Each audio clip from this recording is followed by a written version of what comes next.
Just for waiting. Okay, welcome everybody to this marathon session. I guess students are just joining in. In the meanwhile, hope all of you had a great time at the IPM Rotak exam. I hope you all did well. Yeah, was it easier than expected? On the whole, that was the impression. IPM Rotak. Hope it went well for all of you. So here we are again to give you last minute tips and a quick round of practice in English followed by Quant for IPM Indore, which is round the corner. Okay, welcome again. Shall we start? Are you all there? Good afternoon. Can you hear me? Can you all give me a good afternoon just to make sure you are all with me and that you're not sleeping after lunch? Okay, so let's start. But I'm waiting for comments. Do we have any good afternoons yet? Or any comment just to make sure you are all with me? Okay, thank you, Ria. Good afternoon. Great.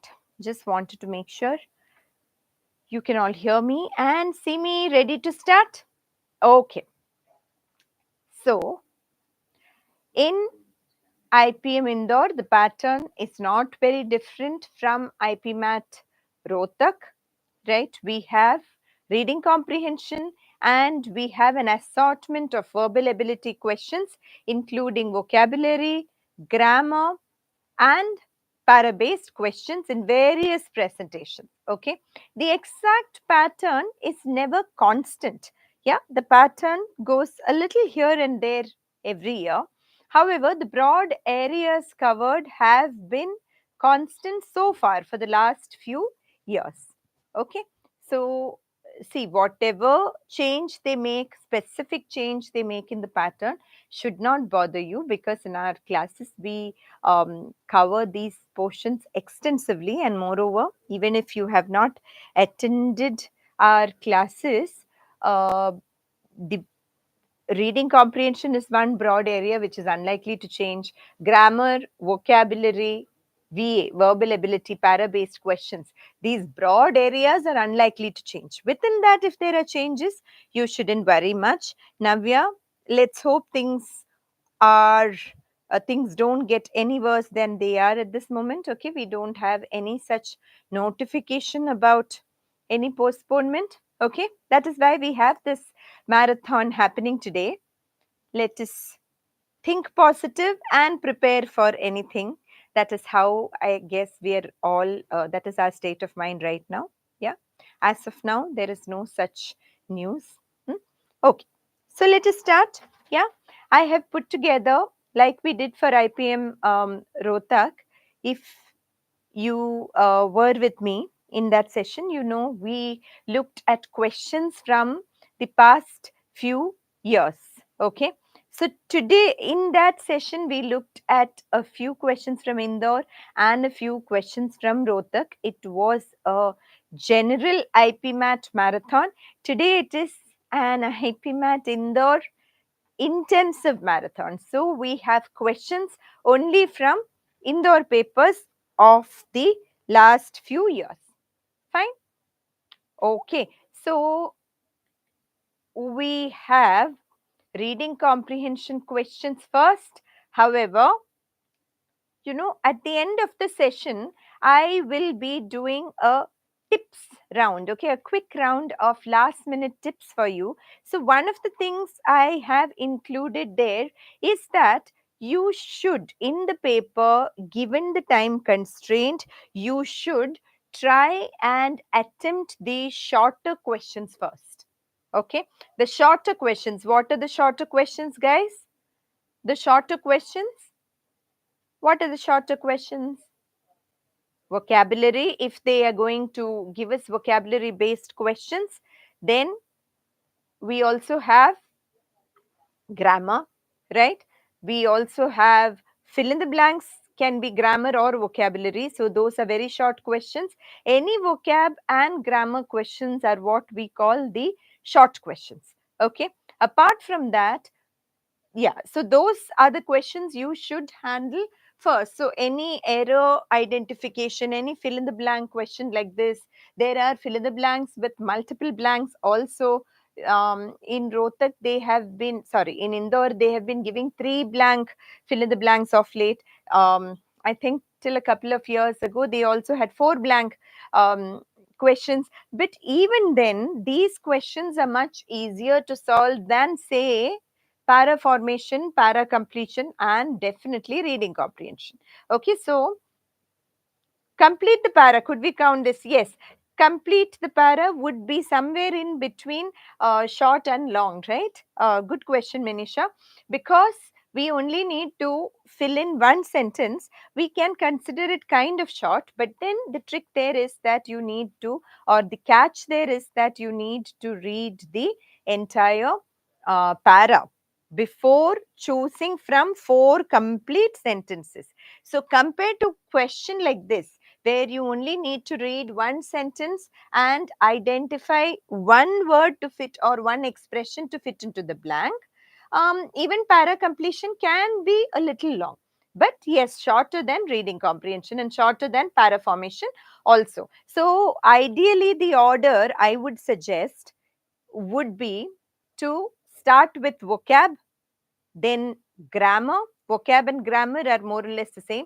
Then, yes, like you said, para completion, then para formation, and then reading comprehension, unless you are a reading comprehension pro. I do know students who are extremely quick readers and who have very high accuracy in reading comprehension. If you are one such student, then please follow your own order. Okay, but this is what generally works for most students. Fine. Let us look at this question. What is this question here?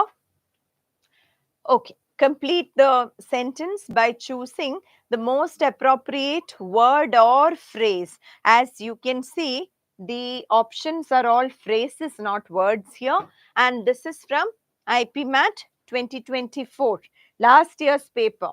Okay, so we have dealt with idioms, phrases, phrasal verbs, etc. extensively. And dear students, please revise your notes of all these question types. Okay, Mm, idioms, phrases, and phrasal verbs. Please go through your list of all these because these are sure to appear in one way or the other in the exam. Okay.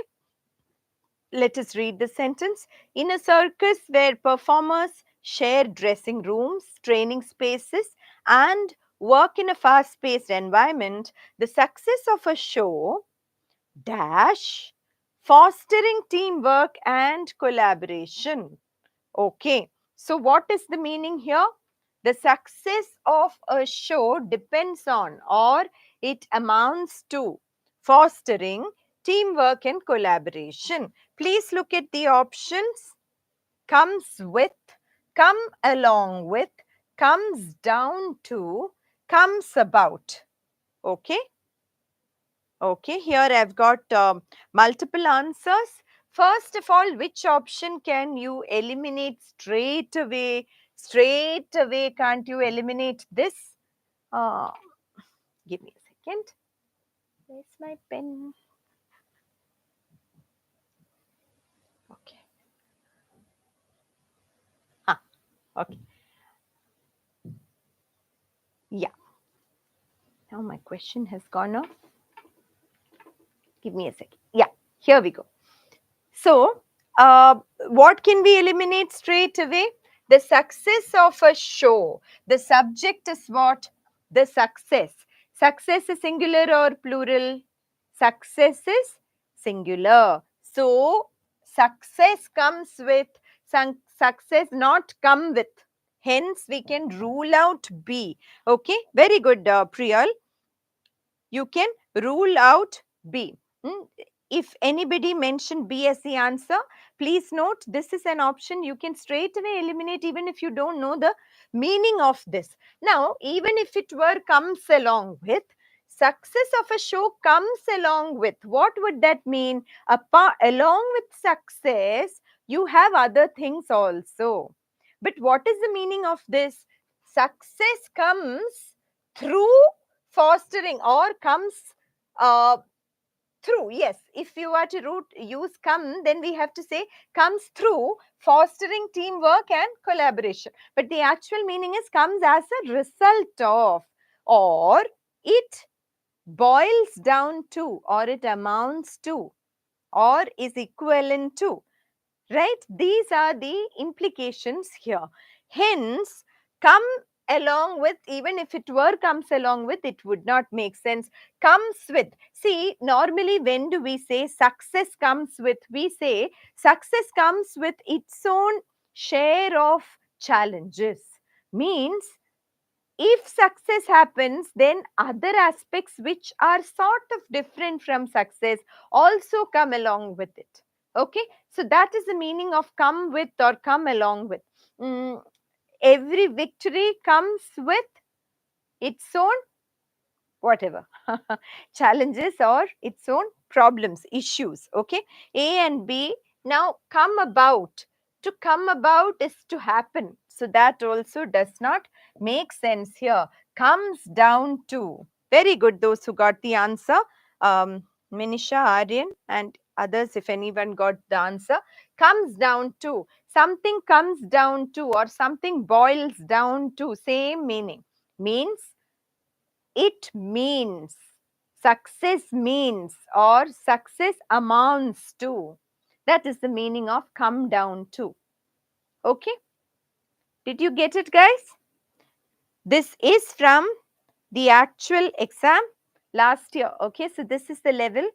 You just need to practice the phrases, idiomatic expressions and phrasal verbs that we have already discussed, or any list anywhere online.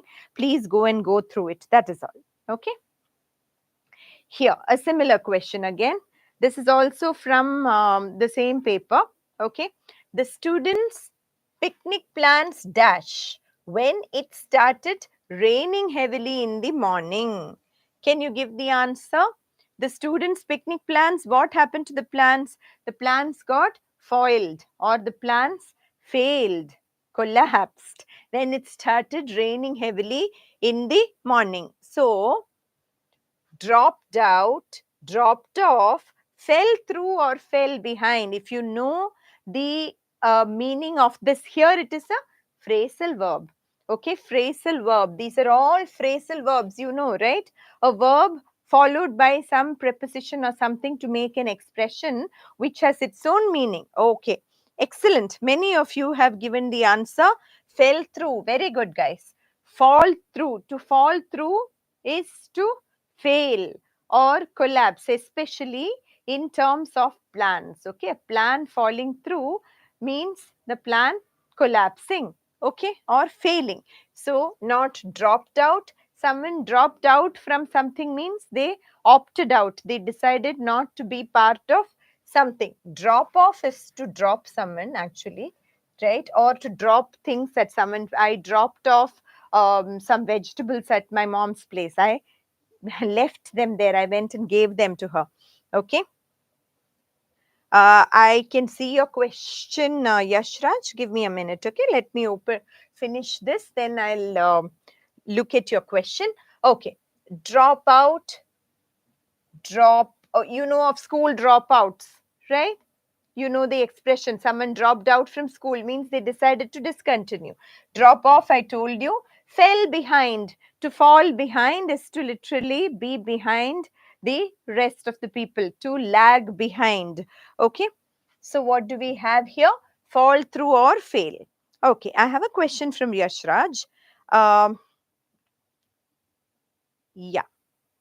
I am still unsure about grammar questions and low on confidence in my answers with IPMAT. Any suggestions? Okay.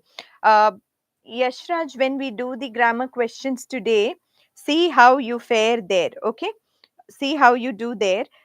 You have, if you are a student of time, then you have your grammar study material. Please go through the basic concepts once quickly. If you are not a student, try to just gather your wits, gather your presence of mind, and see what are the question types which you are okay with in grammar. Okay, ultimately, if you are scared of grammar, are you scared of vocabulary? Maybe vocabulary is what works for you, right? Maybe these, I'm saying this because the exam is around the corner and I can't tell you to keep practicing now. That is going to make you more nervous. I am sure you have done your preparation well. It is just a lack of confidence. All of us have our problem areas, right? In any subject, we all have a problem area. So if grammar is what you're scared of, don't attempt those questions right in the beginning. Okay, you attempt vocabulary questions. How are you with reading? Is your reading speed okay? Hmm?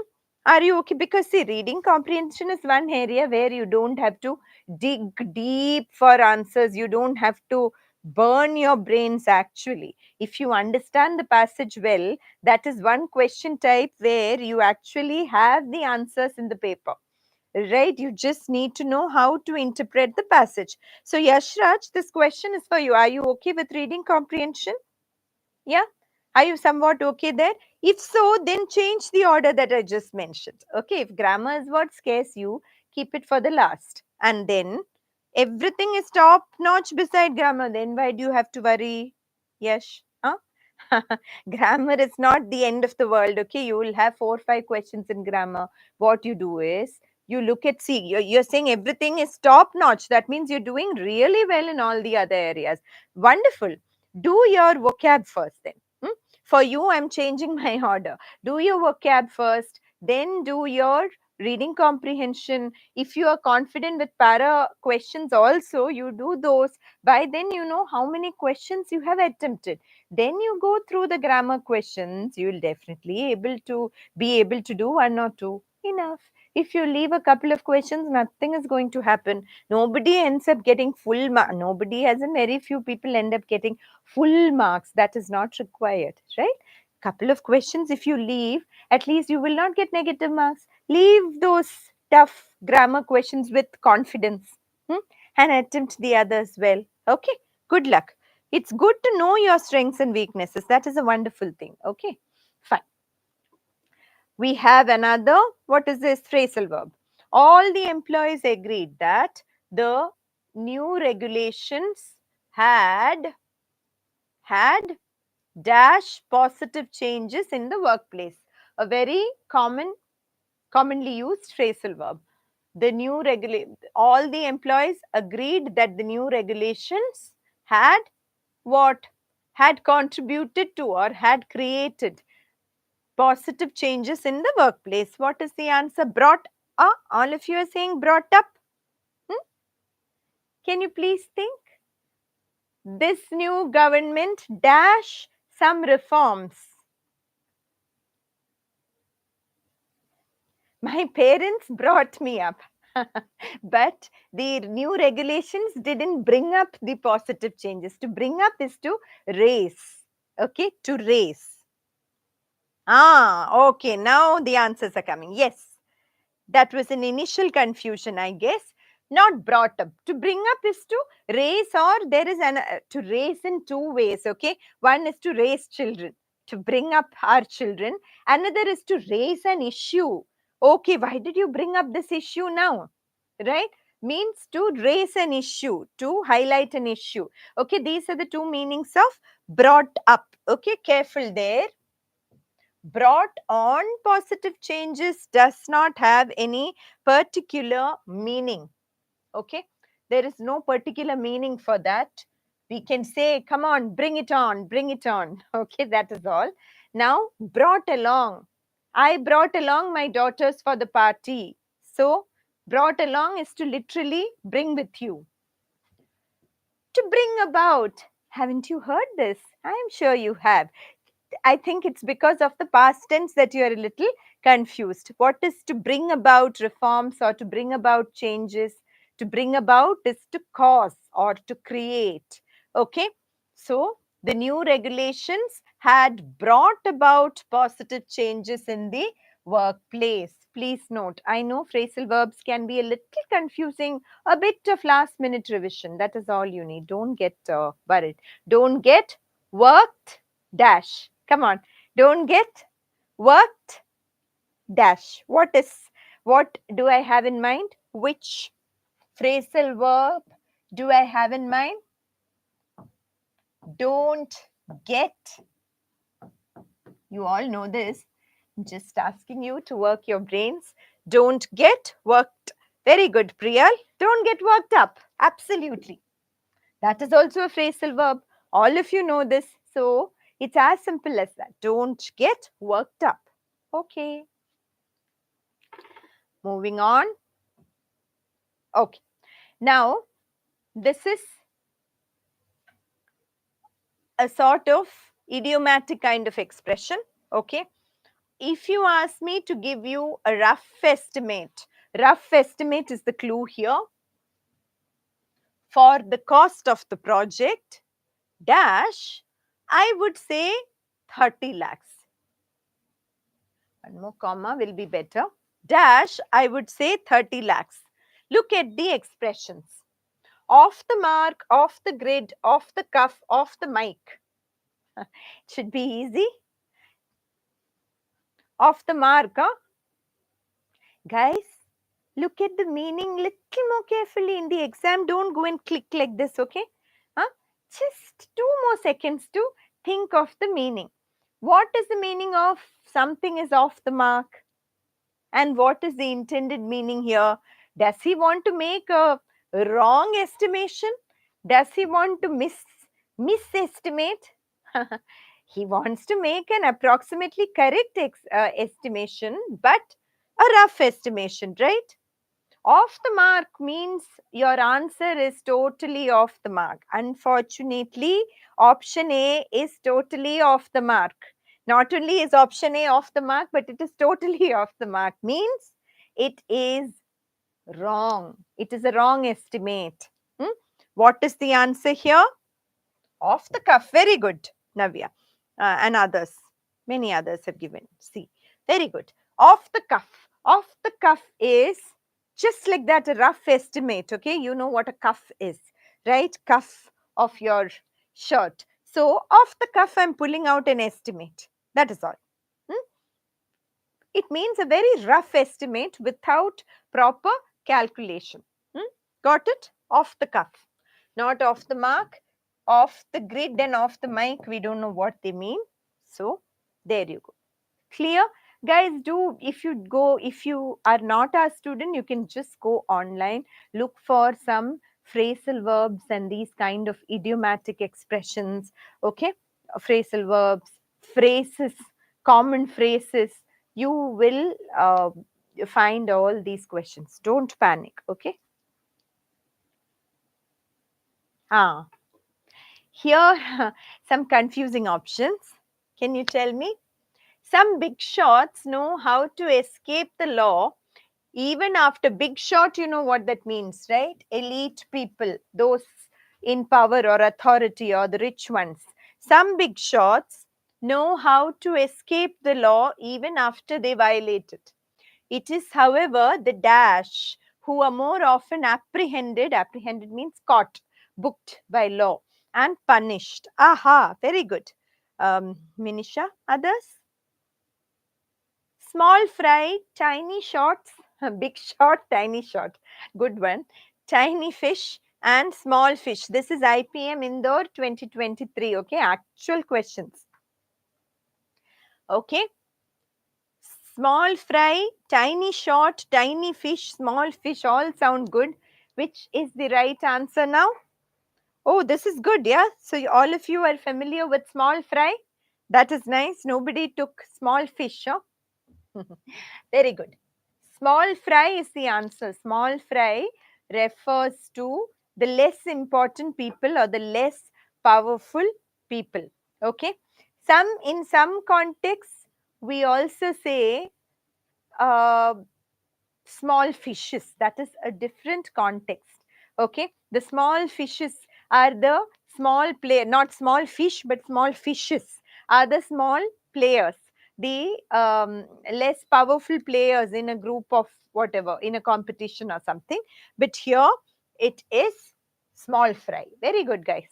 That's again idiom. That's why it's called idiomatic expression. Idiomatic expression is an expression which we do not have an exact reason for its origin. Okay, fine.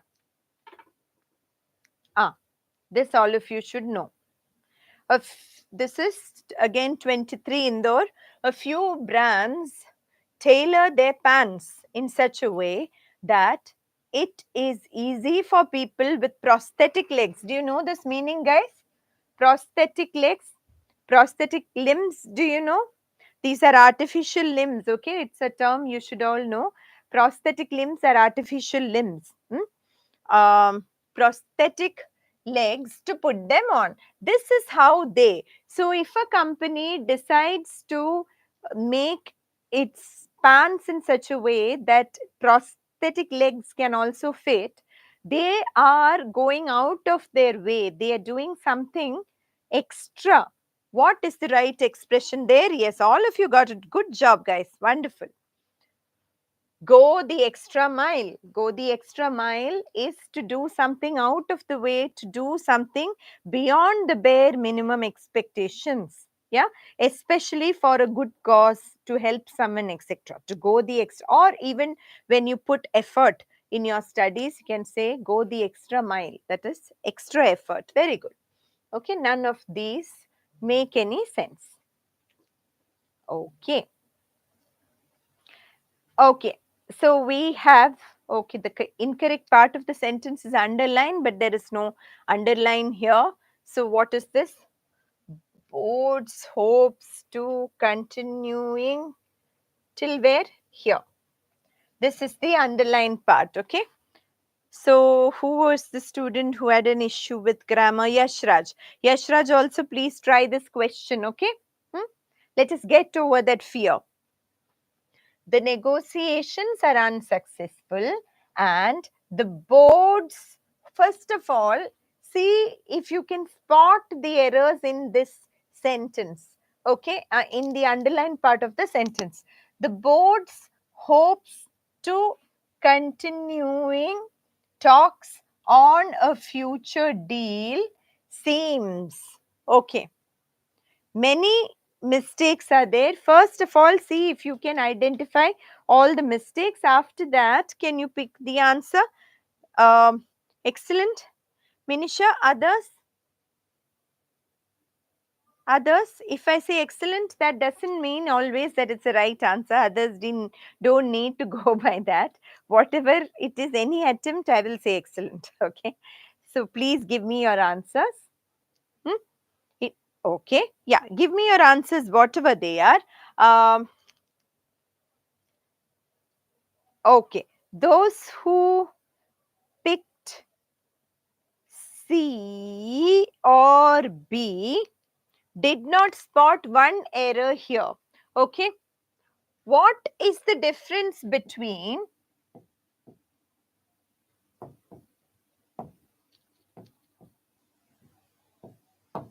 these two? What is the difference between these two? Can you tell me, guys? Boards and boards. The difference is in the placement of the apostrophe. Yes, possession. Very good. Sahana, plural. Absolutely. So, in words which form the plural using S, okay, if the word is singular, you put the apostrophe after the word. If the word is plural, you put the apostrophe after the S. Please note this, those who do not know. So let me check if you understand this. The kids, how do I erase only this? I don't know. Sorry, everything went off. I need to underline this again. Okay. So what is the difference between the kid's mother and the kid's mother? Just in case anyone is confused with this, what is the difference between these two? The kid's mother and the kid's mother. The same thing here, okay? I just want to make sure you understand the rule because this is an oft tested rule in all these exams. Singular kid in the first sentence, one kid, more than one kid. Second one, excellent. Second one is the mother of many kids. Very good, Kanak, Minisha and Sahana. Excellent. Good job. Chocolate for you. Please buy one each on my behalf, okay? Tell your parents, don't forget. So the first one is one kid's mother, one kid. Second one is 2 plus. Correct? No, my math is correct. 2 plus. I can't say 1 plus, that will include 1 also. Many kids, as you all said. Okay. This applies only to plurals which end in S. Now look at this. Children's park. Tell me, is this correct? What I have written here on the board. Children's park. Is this correct, guys? Yes or no? Just tell me.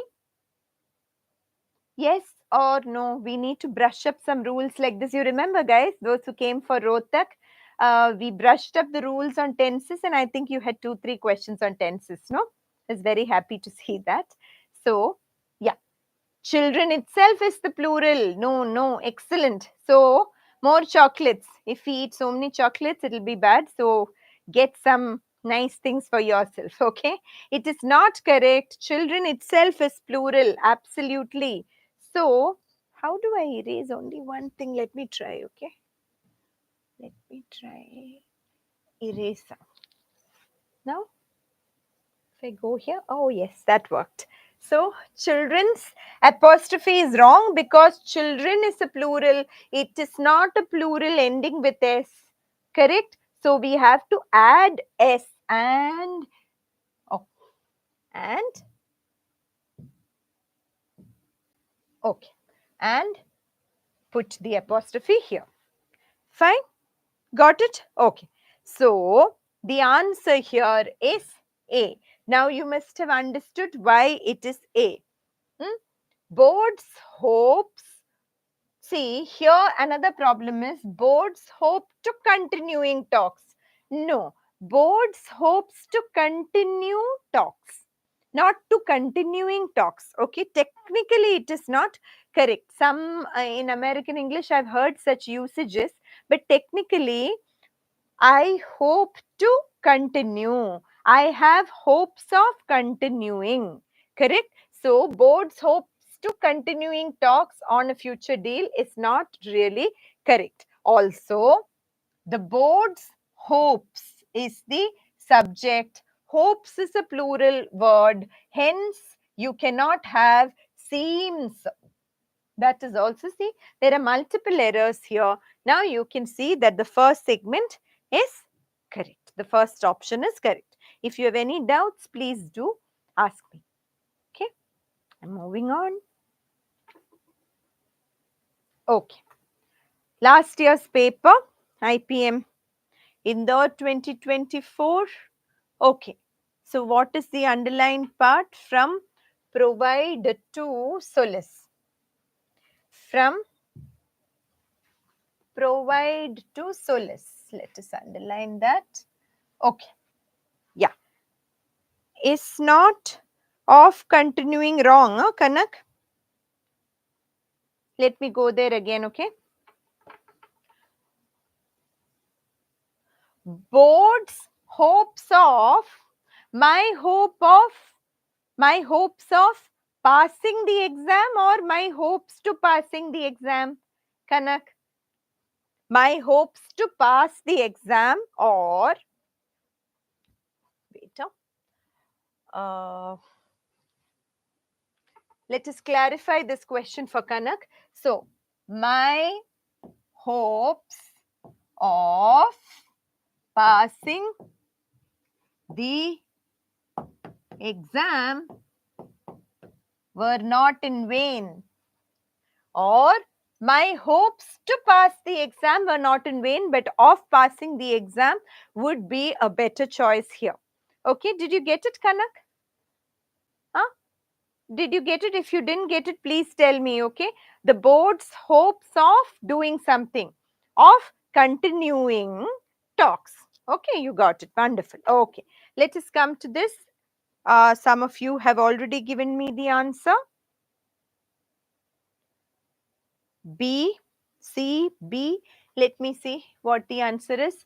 While the bustling city streets were filled with the cacophony is loud noise of honking horns and chatter of pedestrians.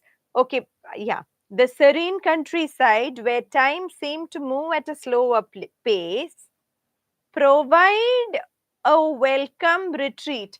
What tense is this sentence in? The first part of the sentence, what tense is it, guys?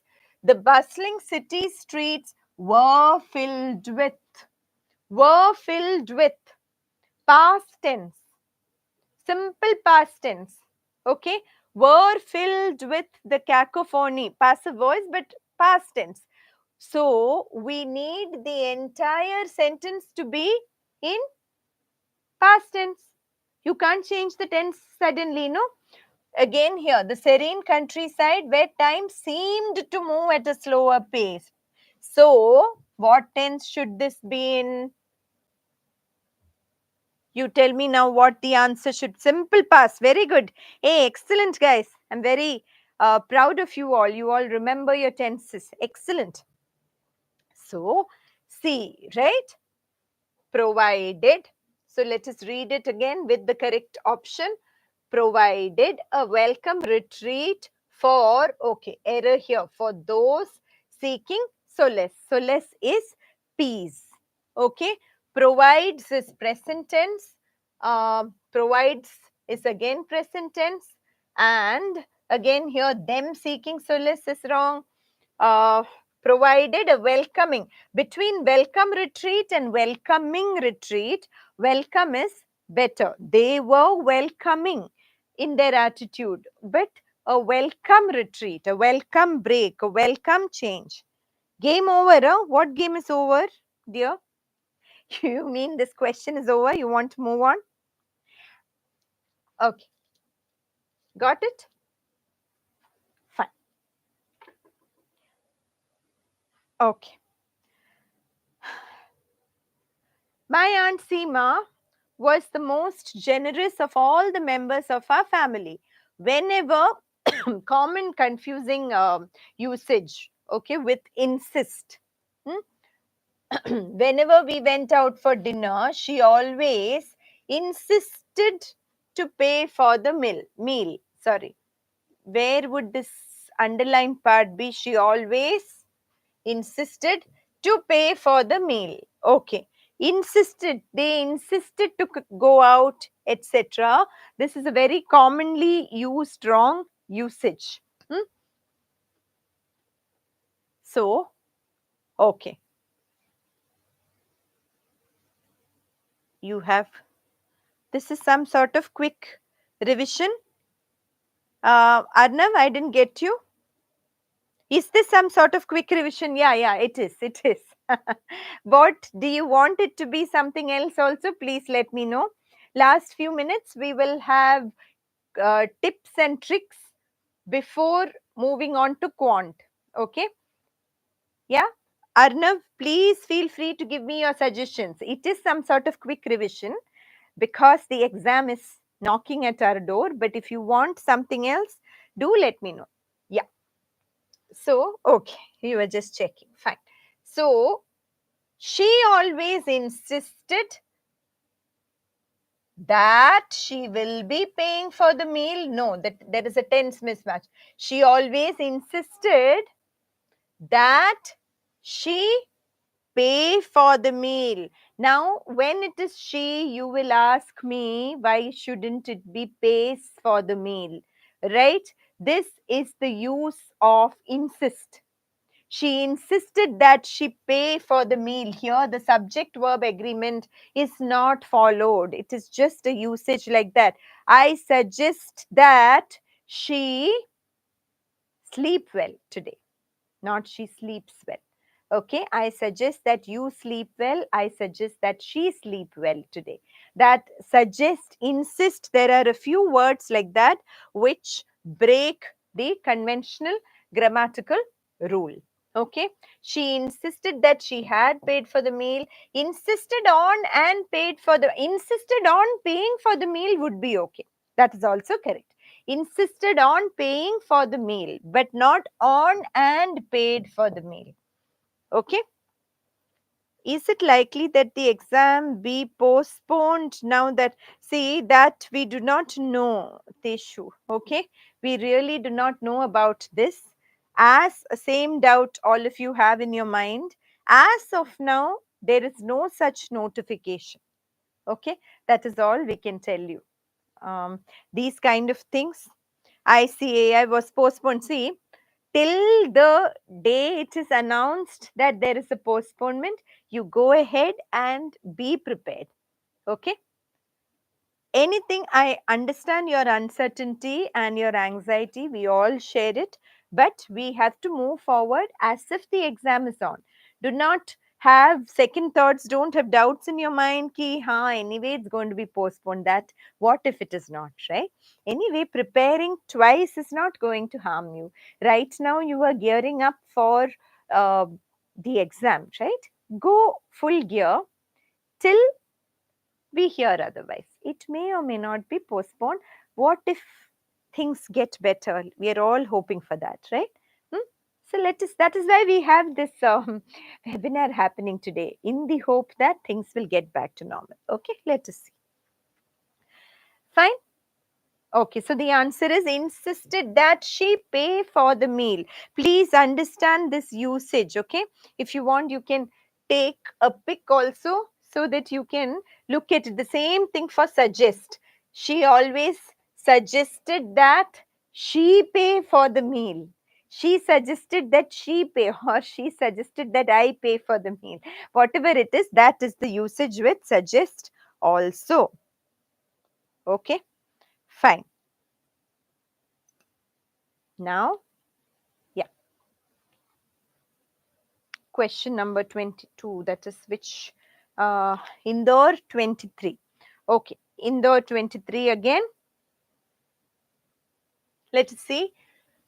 When you play the Secret Santa, you are expected to buy a gift for whoever you are assigned, without letting them know that you are the one buying the gift. Okay, please look at this very carefully and give me the answer. Okay, excellent, guys. You're super quick. This, okay. You play the Secret Santa and you are assigned someone to give the gift to. So you, let us say the person you are assigned is a boy, okay? Just for the purpose of using the pronoun, subject pronoun, object pronoun, I'm going to show you the difference, okay? You are assigned, or no, assigned we don't need. You give dash the gift. So the person is a boy. Hence, what pronoun will we use? You give him a gift. You give him the gift. Him is the object pronoun here. Now, if it is a question, we will say, whom did you give the gift to? Not who did you give the gift to. That is a very common mistake. You gave the gift to him. Who gave him the gift? You gave him the gift. Whom did you give it to? Okay. In casual American spoken English, they often behave like they don't know whom at all, and that is why we all get confused. But whom is the object pronoun in the interrogative form, in the question form, or in when you point, I will not get too technical here, but when you point out to a person, then without letting them know, sorry, so you are expected to buy a gift for whom?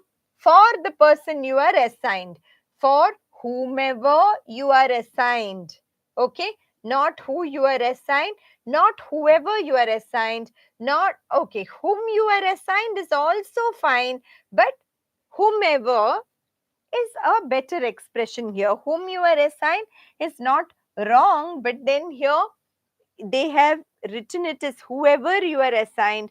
So it means it may be anybody. If you say whom, that sense of it being anybody will not come. Okay, fine, very good. Those who got other options, I hope you understood. D is not completely wrong, Akshara, but whomever you are assigned without letting them know you are the one buying the gift. So that whomever has the implication that it can be anyone. Okay, sometimes in these exams you get multiple correct options and you have to pick the best among multiple correct options. The best one is A. Okay, I hope you got it. Okay. IPM 23, Justin couldn't understand why his friend had refused to work in a company that offered him a huge salary.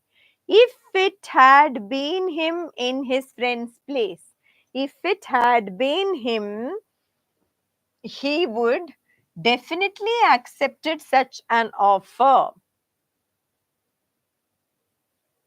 Okay. Easy. He would.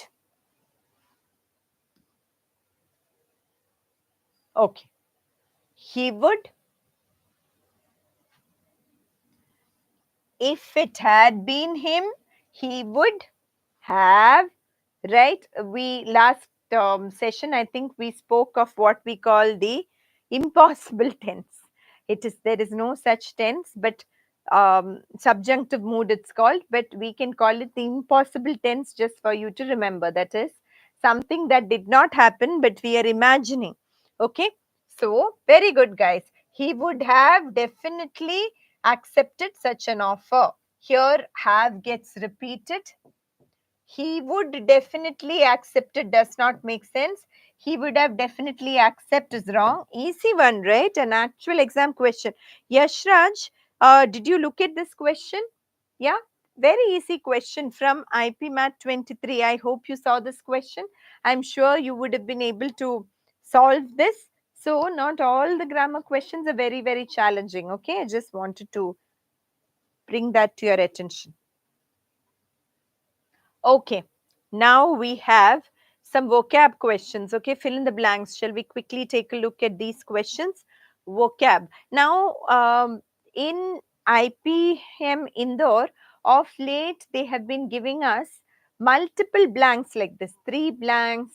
Couple of years ago, they even gave 4 blanks. Okay, when you have multiple blanks, yes, you can look at each word, I mean, each blank and see what word fits in there. But once you have all your words, you also have to read the whole sentence together once, okay, just to make sure, because sometimes multiple options may fit into a particular blank, but when you read them all together, it has to make sense also. Okay. And dash found that. So all these words start with vowel sound. So on that basis, you cannot eliminate.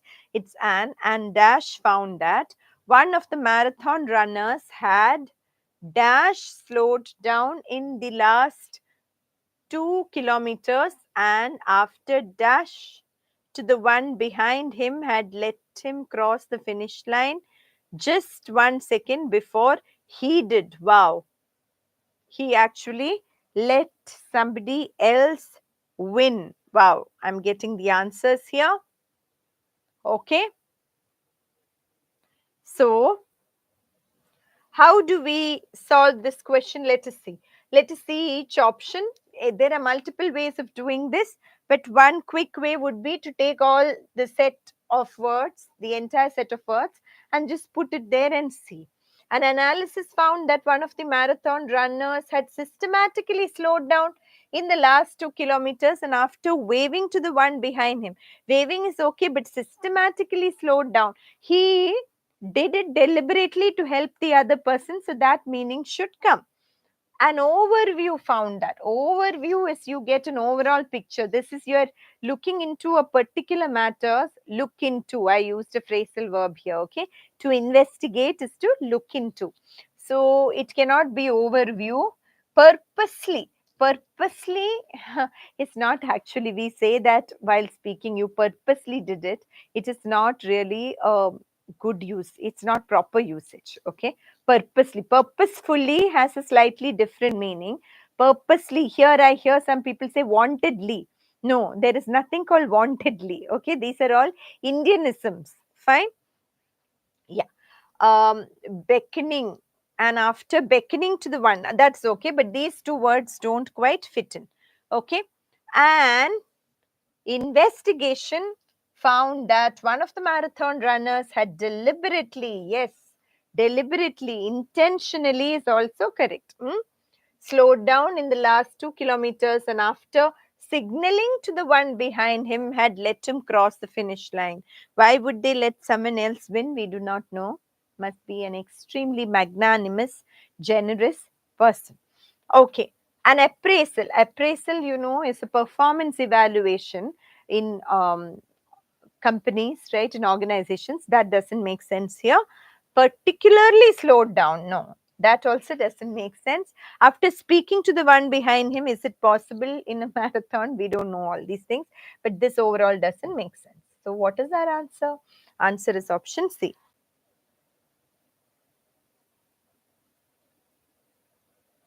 Okay.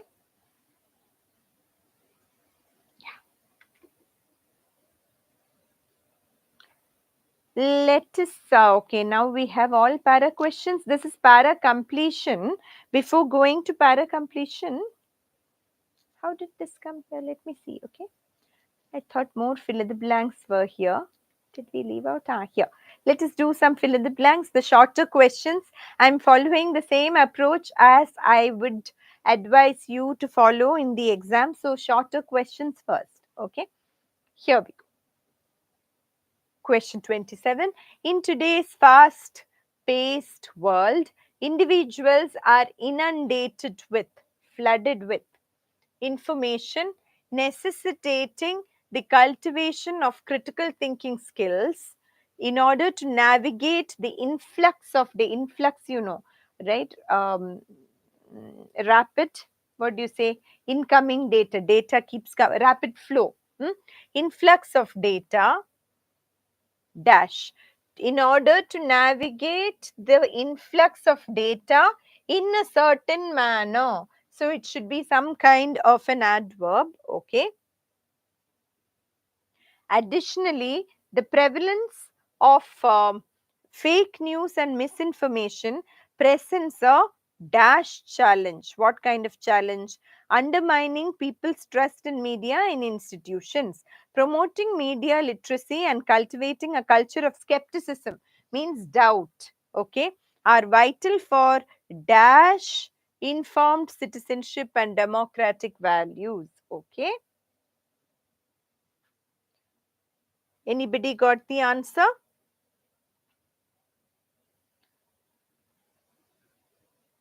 Today's fast-paced world, individuals are inundated with information, necessitating the cultivation of critical thinking skills in order to navigate the influx of data. Means you have very good, guys. Many of you have got the answer. You have information overload. You need to be very careful or wise. You need to use your judgment properly, right? So judiciously is okay. Judiciously means what? Judicious is not judicial, okay. Many students get confused. Judicious also means wise or sensible. Judiciously is okay. mm, Discerningly is okay. Discerning is also judicious. Wise, you know what is right and what is wrong. Discreetly, secretly, not okay. Thoughtfully, thoughtfully, no. Thoughtful is when you make some thoughtful gesture. These two are okay so far. Now, if you look at additionally the prevalence of fake news and misinformation presents a systematic challenge. Would you call a challenge systematic? Not really. Yeah. Presents a pervasive challenge. Fine. Pervasive means it has spread everywhere. Hmm? So now let us read this option B and C. Undermining people's trust. Undermining is weakening people's trust in media and institutions, promoting media literacy and cultivating a culture of skepticism. Skepticism is doubt. Okay, questioning are vital for fostering. Fostering informed citizenship. Yes, fostering is cultivating. Can it be inhibiting? Inhibiting is preventing. We don't want to prevent democratic values, etc. So B is the answer. Some of you got the answer very fast. Good job. Okay. Can you take a look at this? Yeah.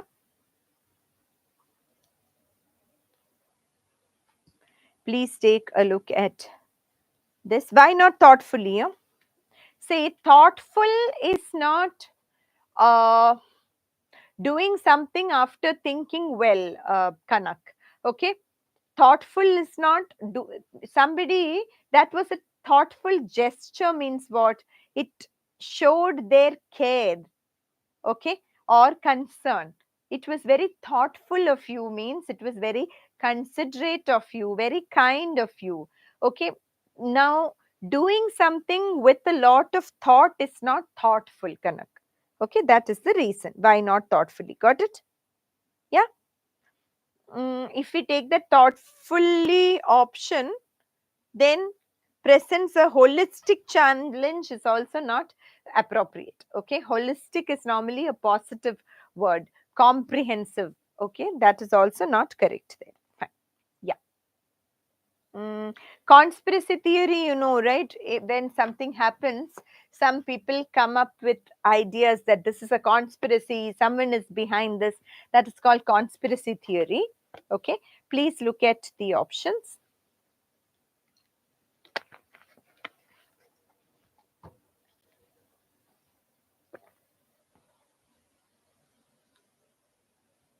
Wow, answers are coming in already. Let us see. Conspiracy theorists suggest that if climate change is slowly turning the planet into an oven, then this must have been the outcome of our enemies' intentional machinations. Okay, manipulation. Okay, not bad. Our enemies' intentional errors. Intentional errors on the part of our enemies doesn't make sense, no? Plotting, yeah, enemies plotting makes sense. Enemies intentional inaction doesn't really make sense here, right? A and C are fine so far.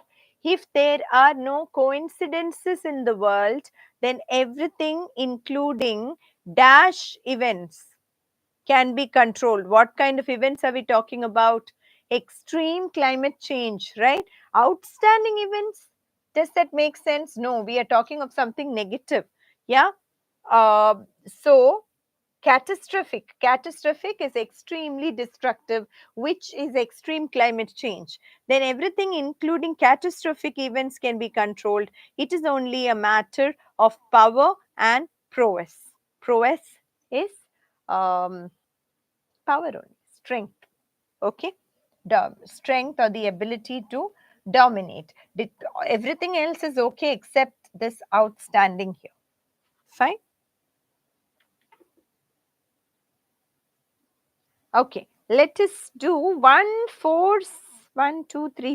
4 blank question, and then we move on from this fill in the blanks. Okay, I just want you to give some practice in quickly doing this, and all of you are good. With respect to speed and accuracy, you're getting it. This is IPM 22, 4 blank question. Please take a look. Already got the answer. Wow, excellent. Hmm.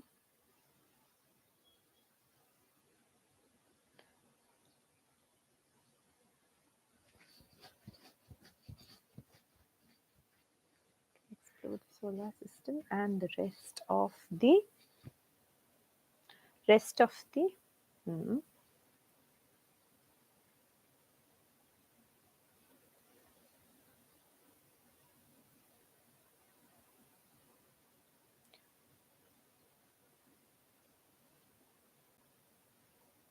okay.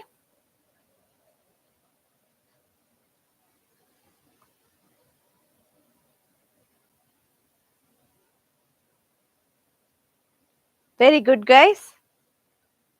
Yes, many of you got the answer.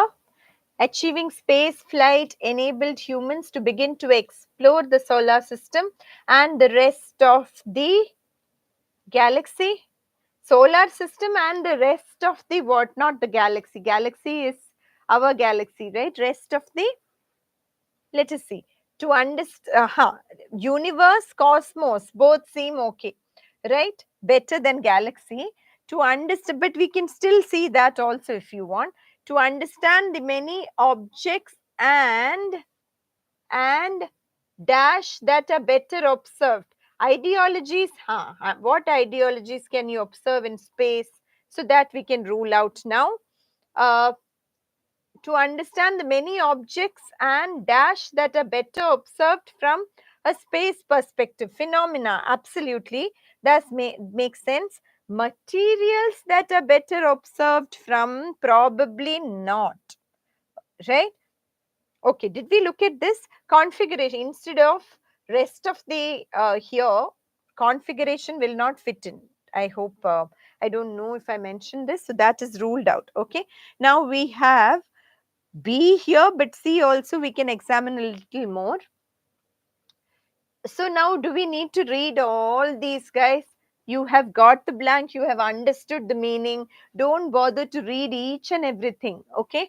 All of these activities, discovery, scientific understanding, and the dash of that understanding to serve human purposes. What? Application, not principles of that understanding. That doesn't make sense. So we can decide on B. Let us check out the last blank.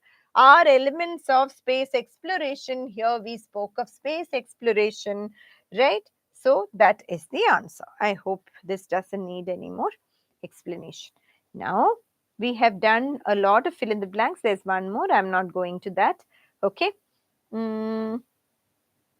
Okay, word usage. Word usage is there in all IPMAT Indore exams. It has been, yeah, it has been appearing. So look at this. This is an actual question from last year, okay? What is the meaning of diffuse? The meaning of diffuse is to spread, right? To release a little by little or to spread. So please look at the use of diffuse.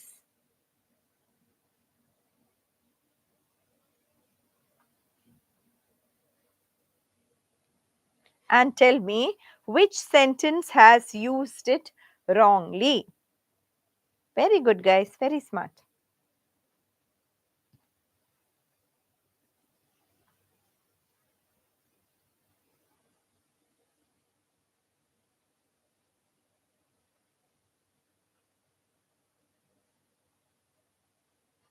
Okay. Many of you have got the answer. He used a fan to diffuse the smoke that had accumulated in the kitchen. So maybe it's an exhaust fan, right? To spread it as in to disperse, to diffuse it, to send it away. Okay, you understand what it means, right? Then uh, every morning the aroma of freshly baked bread diffuses throughout the house. Yes, spread. You have all these fragrance diffusers, no, nowadays reed diffusers, which disperse the fragrance everywhere. Okay. Realizing that the argument between the two groups of students was getting out of control, the teacher diffused the situation. The teacher spreads the situation everywhere. That would be horrible, right? There is already an argument going on. What if the teacher were to spread it everywhere? So this is wrong. Can you tell me, can anyone tell me what is the right word here? What is the intended word here? Can somebody tell me? It is a word similar to diffuse, a homonym, a word that sounds the same. Very good. Diffuse. Excellent, Minisha. Diffuse. To take off the fuse. That is to sort of calm it down. Okay, to diffuse the situation. The stained glass diffuse the light filtering through the windows. Yes, that is also correct. Okay, so this is our incorrect one. Okay, one more word usage question. Easy one. IPM has been giving a mix of easy and difficult words. Okay, stay, stay, stay, stay. Okay, take a look. Where has stay been used strongly?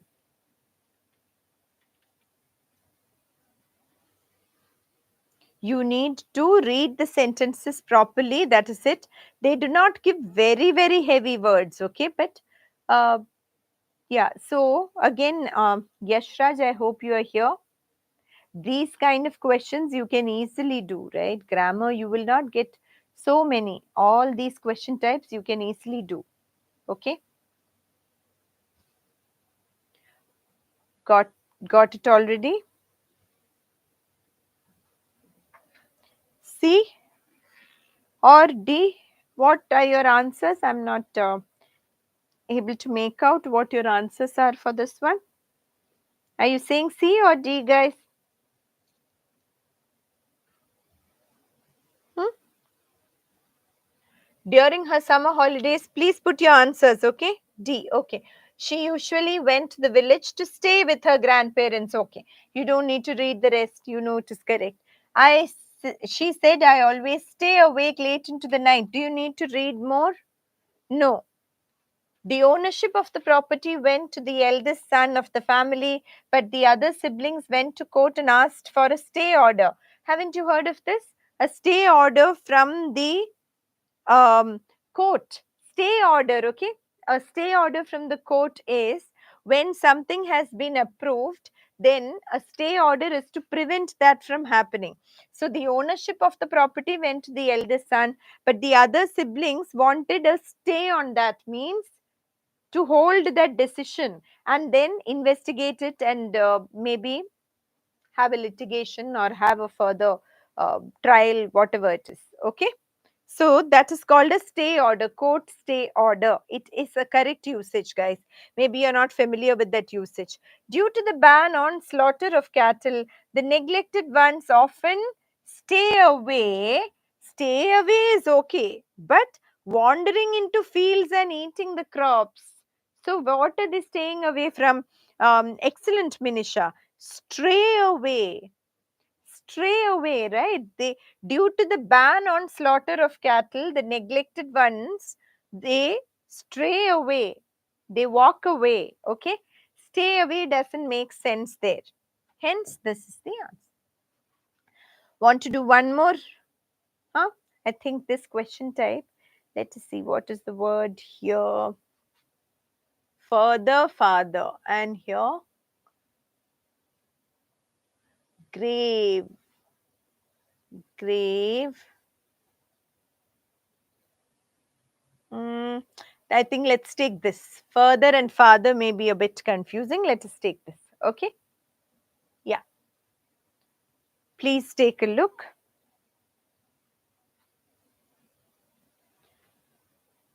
Further is the next degree, next level, and farther refers to distance. Far, farther. It is a comparative degree of far. Keep that in mind and you will get the answer. You just need to take 2 seconds to think of what you're talking, what is the meaning, then you will get it. Okay.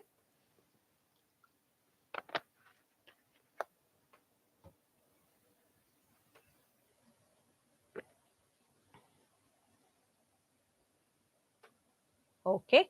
You're getting this, all of you. The politician was so flustered by the animosity. Animosity is enmity. Okay, vocab also you need enmity. Of the crowd, here hatred. Okay, in this context you can take it as hatred of the crowd, that he refused to answer further questions, any more questions. Correct. I live farther away from college than all my classmates. Correct. Far away compared to the others. If you need to further your career, you should avoid all kinds of distractions to take your career to the next level, not to take it very far away. You can say you have gone very far in your career, but here you don't say to further your career. Okay, to further your career. Further your career. Okay. We need to discuss this problem right away and avoid letting it fester any further. Fester is to uh, get more toxic or to worsen. Okay, so they have given farther and further in one of the sentences. The usage is wrong. That is a pattern here. That is the pattern. Okay, fine.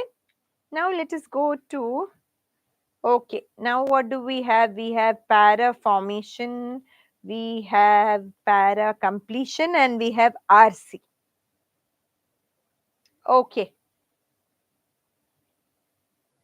They have been giving both 4 sentence and 5 sentence para formations. Okay. Shall we try one out? This is all over the place in 2 slides. I'm seeing if there is. I wanted one where all the statements are in one place so that you can all see this. Yeah.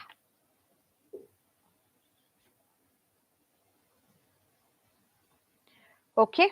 What do we need to do? You need to put the order. You need to type the numbers as your answer. Okay. Let us try this out. Located in the foothills of the Sion Fort, the lake. Which lake? So this is not the starting sentence. When you do a para formation, guys, you should look for a sentence while reading. An easy approach would be to eliminate all the sentences that cannot start the para. Okay, that is one thing. Secondly, once you start making sense of the sentences, you can look at what pattern it is coming to. Okay, one most common pattern in paragraphs typically is what I call general to specific. Please pardon my drawing, where the ideas flow from general to specific. Okay, the inverted pyramid. This is the most common pattern. So the starting sentence would be a topic sentence or a definition or the introduction of a problem, the introduction to the works of a person, etc. This is a very, very common pattern. We also can have another variation on this, which is the hourglass shape. I don't know to draw an hourglass, so let me draw it as some kind of geometrical figure, something like this. Okay, where you have a general introduction, then the specific statements, and then a general conclusion. These two are the most common patterns. Then occasionally we have some other patterns like this, specific to general, where the author decides to start with a very catchy sentence, a specific sentence like an example to catch everybody's attention, and then the sentences get more and more general. That is also possible, but this is the most common order followed by this. Okay, just keep that in mind. Confusing questions, I have only taken actual questions from the exam. Okay, I don't know what your name is, dear student, but I have only taken actual exam questions. Okay, so if you are asking me to do some confusing questions, I've taken most of the questions from the last few exams. and some of them are bound to be confusing. If you don't find any question confusing, that means you're really good at this, because we did get multiple answers in some of the questions. Yeah, but yes, para formation can be confusing. See, here we are getting multiple answers. So student, I don't know your name. LATH_FSK. Student, can you also try this question? We are already getting multiple answers here. Okay, I'm getting multiple answers for this question. So that means that it is a confusing question. No? Okay. 31524425425 okay, 51423. First, can we eliminate this order? Which should be our starting sentence? Let us see. Okay, located in the foothills of the Sion Fort, the lake. So this cannot be the starting sentence. Which lake? We don't know. Once home to several marine creatures, the lake. We don't know.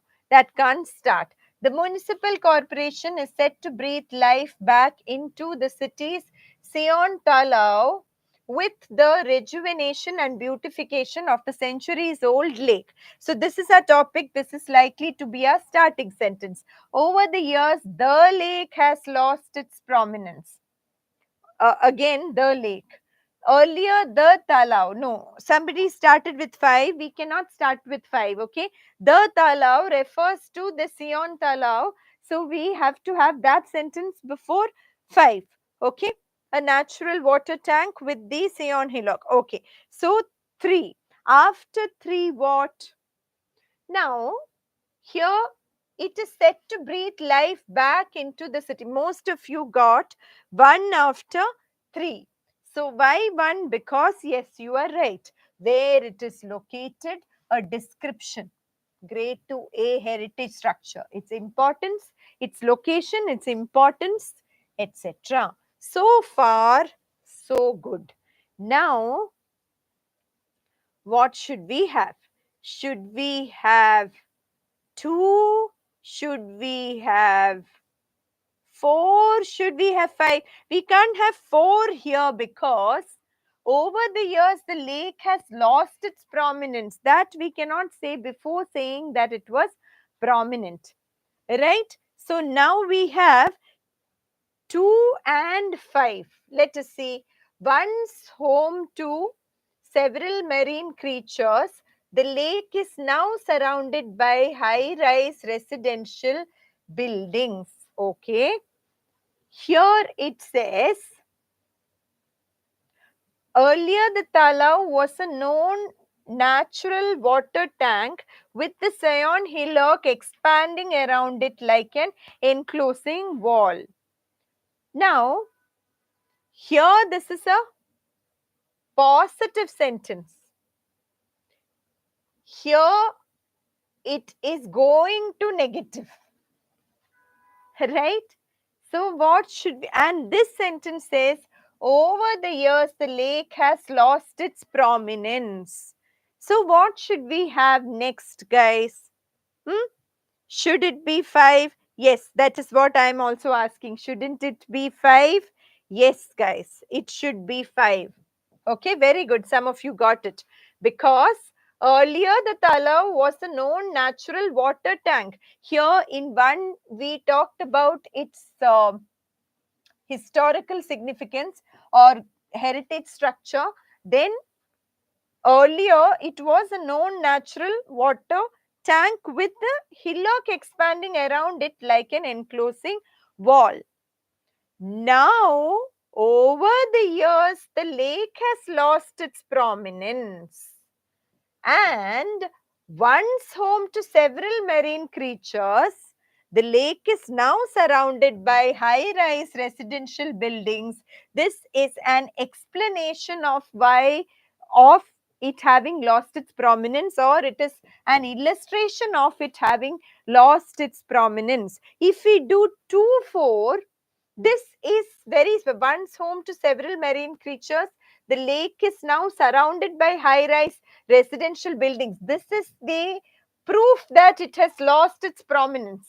So you say it has lost its prominence and then you give the example or you give the illustration. Okay. So 31542. Yes, absolutely. Para formation questions. The student who asked me, can you do some confusing questions? LATH underscore FSK. Can you give me your name, please?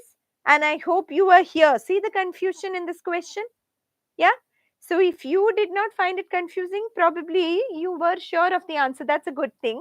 But yes, these are the actual questions. I think vocab and grammar were relatively easy. That is why you felt everything was straightforward. Now comes the confusion. That is also why I did not do these questions in the beginning. Very good, guys. Good attempt. So, guys, do one thing, okay? Para formation questions you keep to the end.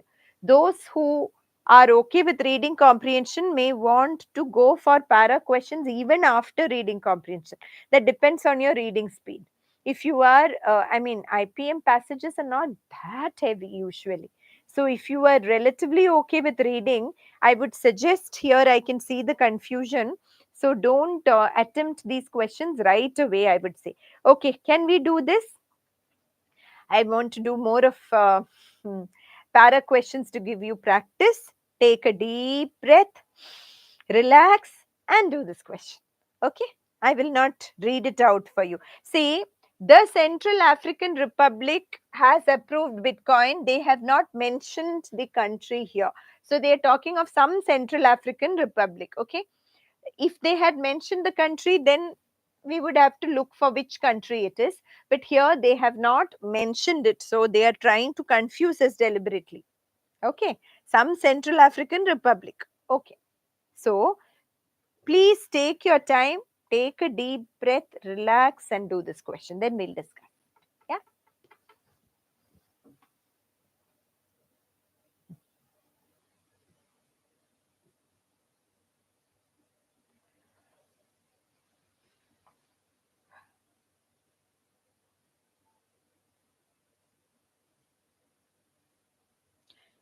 Logic is what matters in this question type. Okay. Idea flow. How are the ideas flowing? You put yourself in the author's shoes and try to think of the logic behind using certain words and certain expressions. It's pure logic.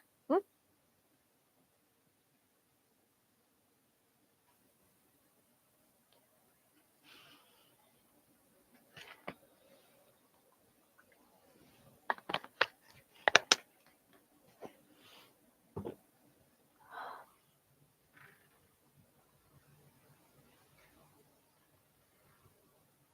Once you're ready, you can put your answers here.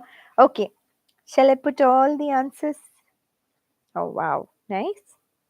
Okay. I got one answer here. Okay. If there are more answers, 1423, 1432.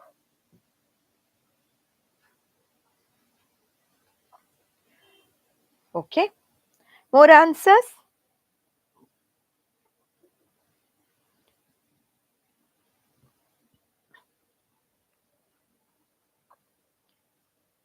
Please give me your answers, guys. You know, the more the merrier for para questions. Okay. The more answers we have, uh, I will be able to expose all the flaws in your thinking. Okay.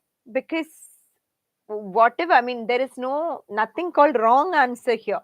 Whatever you have thought of, you have a logic behind that, right? So I will be able to tell you what is wrong with that particular logic. Okay. 1432, 1423 plus 1, 1423 plus 2.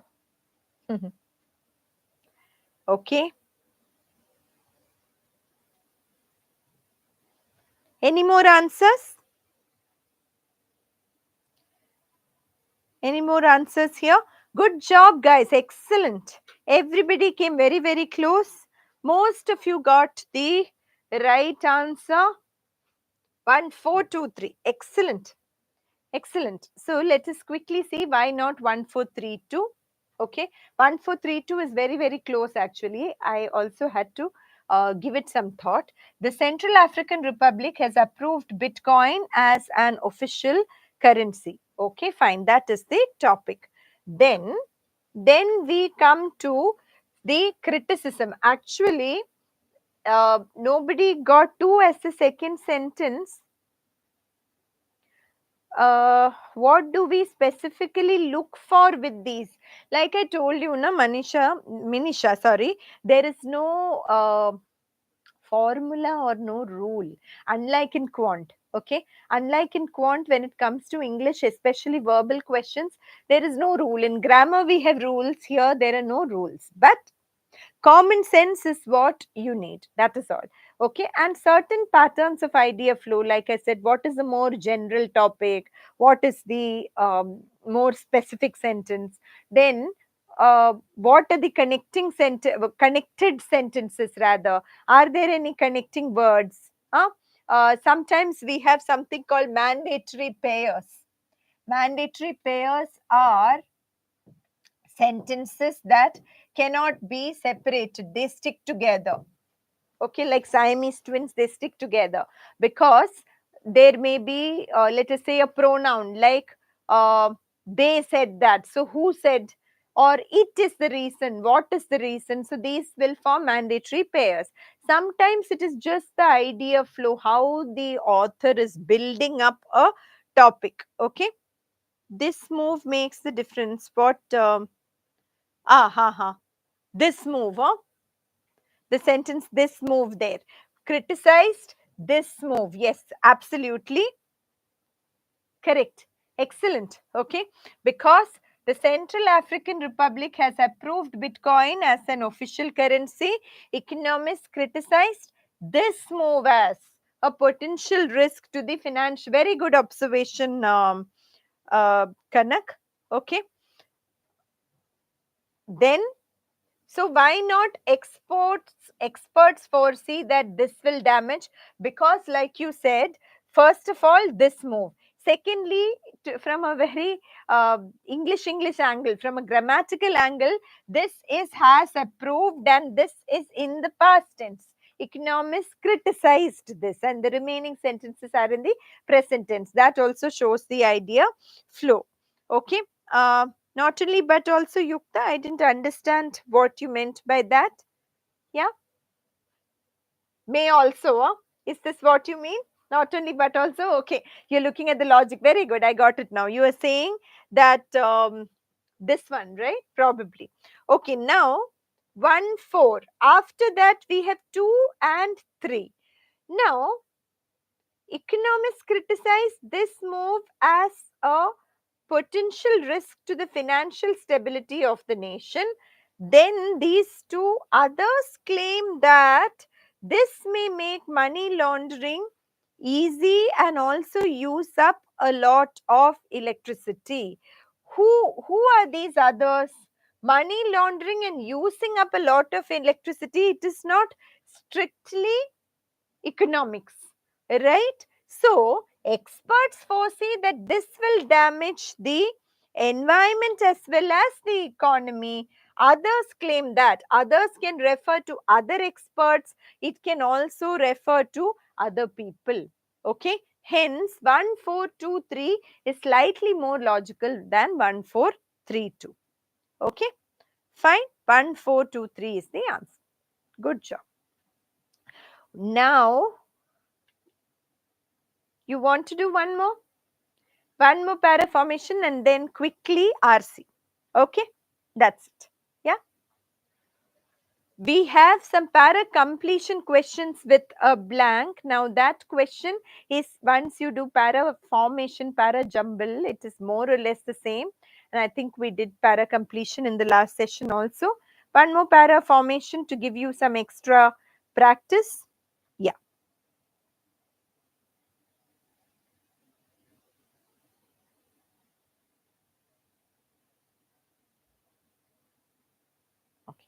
Shall I do this with you? If you already got the answer, you can tell me. Okay, just to make it a little quicker, I'm doing this with you.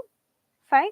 In this microgravity environment, this is also from last year. Okay, in this microgravity environment, your blood also tends to move towards the heart and head. So I've marked these to show that these indicate this may not be the first sentence, right?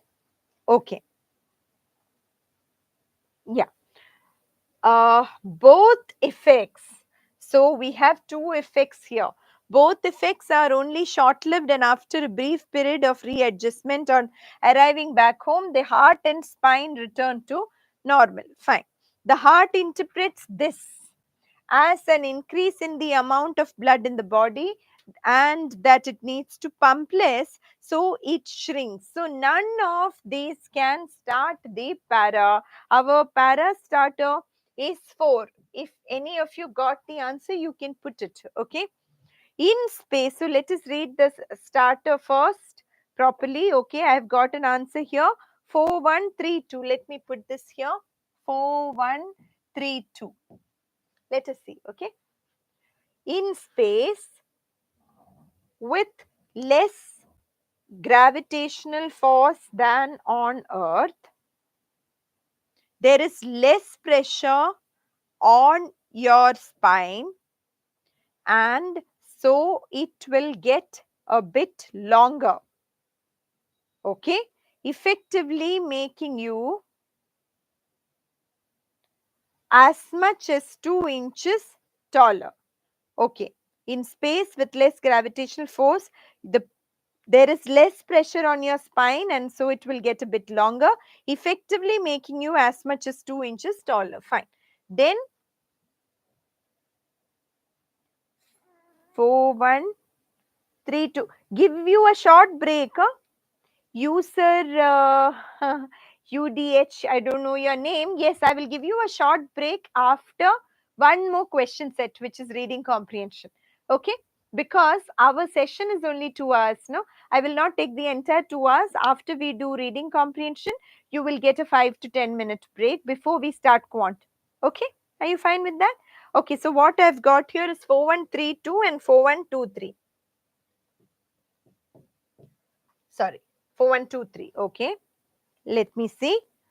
Let us see which one is correct. Let us build the logic here. So, yeah, in this microgravity environment, here what happens? Your spine becomes longer. In this microgravity environment, your blood also tends to move towards the heart and head. You're absolutely right. Okay, so that is the other effect.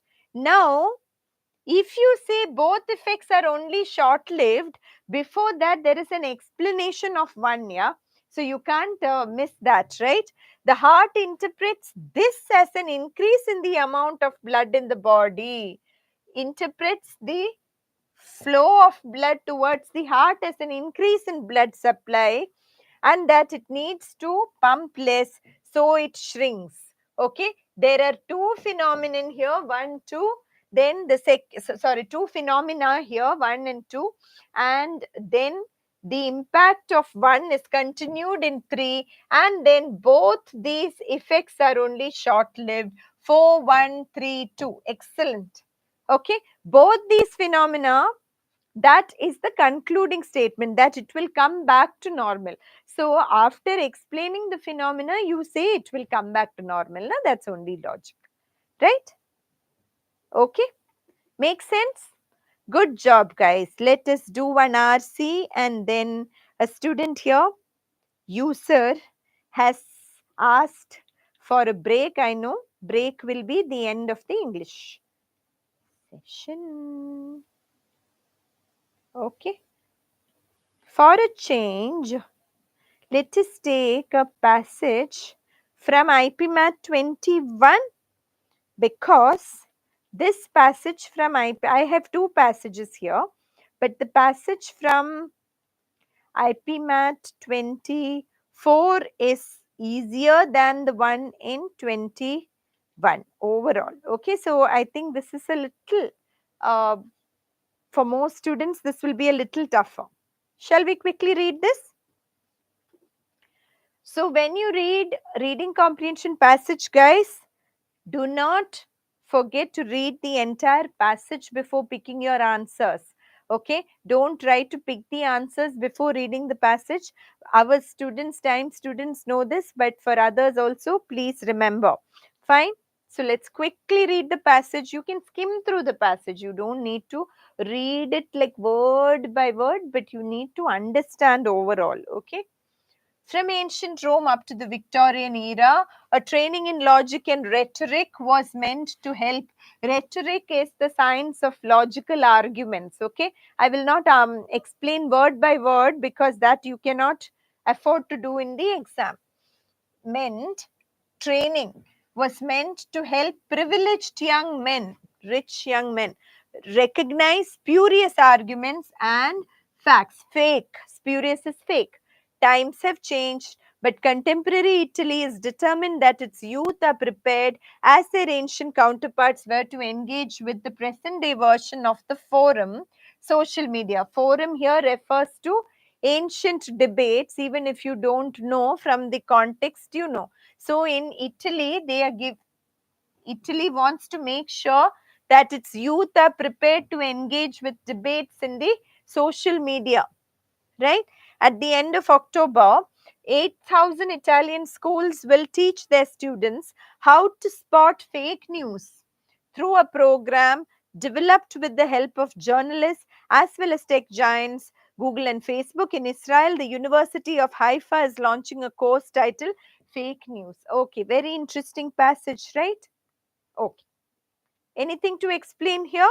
So, earlier in ancient Rome and in the Victorian era, young people were taught to recognize fake arguments and actual facts, and the same thing is happening in many places in the context of social media. The purpose of these courses is to ensure that public debate, particularly during election campaigns, is not hijacked by vested interests, people with selfish specific motives. Okay, so you know how things are in election campaign, the discussions are hijacked by political interests. So, if the people are educated and aware, it cannot happen. Since the US presidential election in 2016, the specter of Russia and its use of honest specter is like what? You can say problem in simple words, or shadow.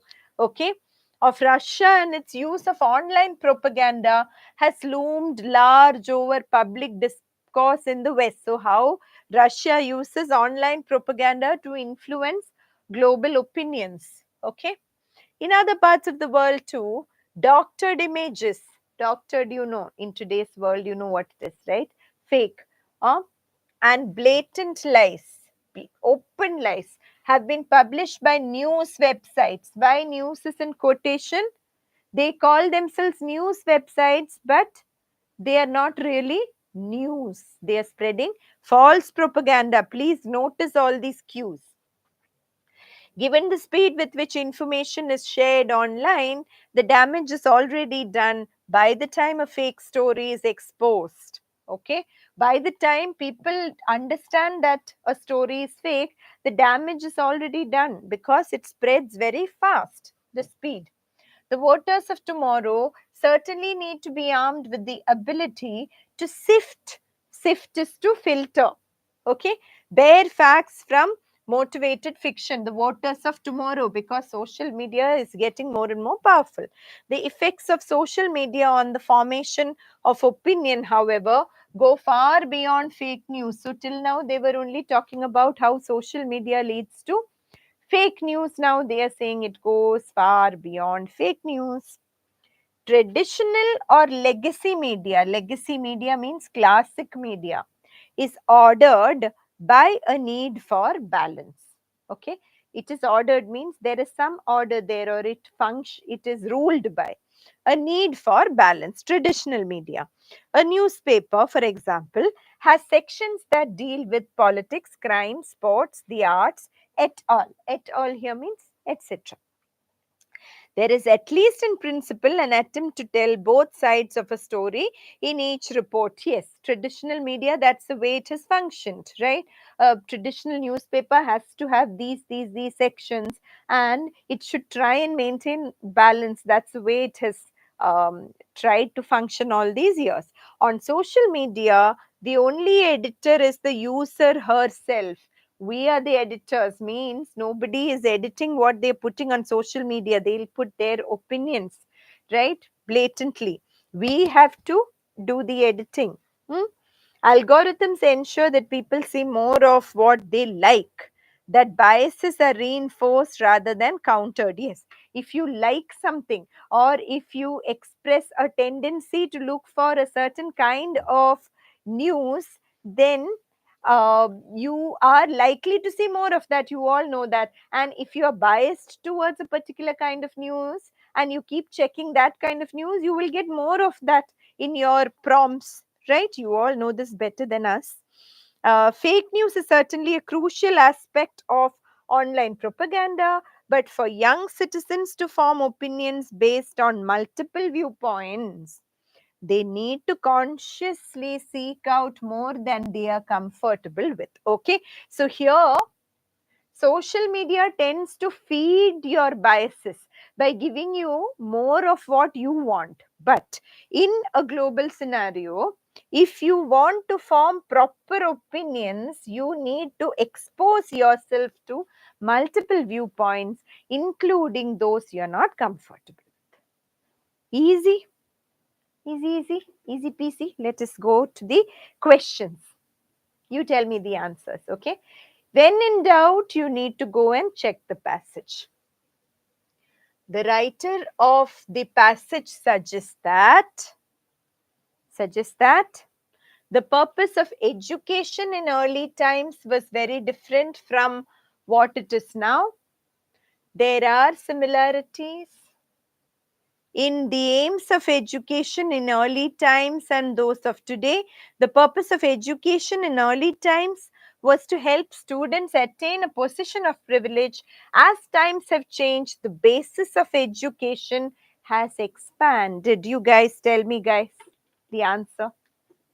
I will only take you here. Hmm? From ancient Rome up to the Victorian era, training in logic and rhetoric was meant to help people recognize fake arguments and facts. Times have changed, but contemporary Italy is determined that its youth are as prepared as those people. And also, is in Israel, the University of Haifa is launching a course titled Fake News. Here also, what was the idea? To train people train people to recognize fake arguments and facts. Now you tell me. You tell me. The purpose of education in early times was very different from what it is now. Can we infer that? Can we infer that? Why is everyone silent suddenly? Reading comprehension. Yeah. The faster you give answers, the sooner we can wind up and go to the next session, quant session. Okay, I know you're waiting for a quant session. Come on, answers. Can we give one? Can we take one? Purpose of education was very different. How can we infer that? The passage does not mention anything. Okay, I'm getting the answers. Very nice. There are similarities in the aims of education in early times and those of today. That we can infer indeed, but we need to see if there is a better answer. In these exams, there can be multiple correct answers, multiple partially or potentially correct answers. From that, you have to pick the most correct answer. This we can infer, right? Aim of education those days was to distinguish between fake and real. Here also many countries are doing it. Okay, let us shortlist this. The purpose of education in early times was to help students attain a position of privilege. Who said that? To teach privileged students to do something. Rule out. As times have changed, the basis of education has expanded. Can we infer this from the passage? You can't pull out things from your head. We know that the basis of education has expanded. The only reason the passage mentions education is to compare and bring out the similarities between the past and the present. Logic. Fake news, fake news. Hence, B is the answer. Okay. B is the answer. D is not within the scope of the passage. Okay. So, this, yeah. Fine. So, I can see the student who asked for confusing options here. I hope you understood, right? Here we have confusing options indeed. Okay. Question 8. The passage points out that an important difference between traditional media and social media is that. What is the difference between traditional media and social media according to the passage? Does it say social media reaches more people? Does the passage say it reaches more people specifically? It talks about this speed, yes, but it does not say it reaches more people. Please check if you are not sure. Speed is mentioned, more people is not mentioned. Okay, I'm getting answers already, I think. Wonderful. Any more answers? Please put your answers. Traditional media tries to present different points of view. Has it mentioned that? Yes. Here. Ordered by a need for balance. It has different sections and there is an attempt to tell both sides of the story in each report.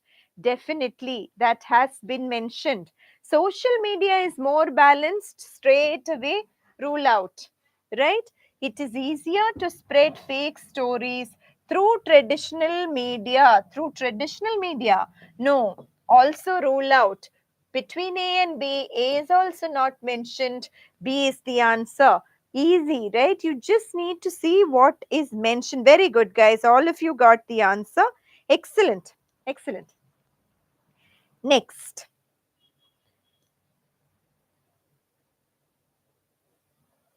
Yeah. Social media is dangerous in its ability to influence opinion in readers through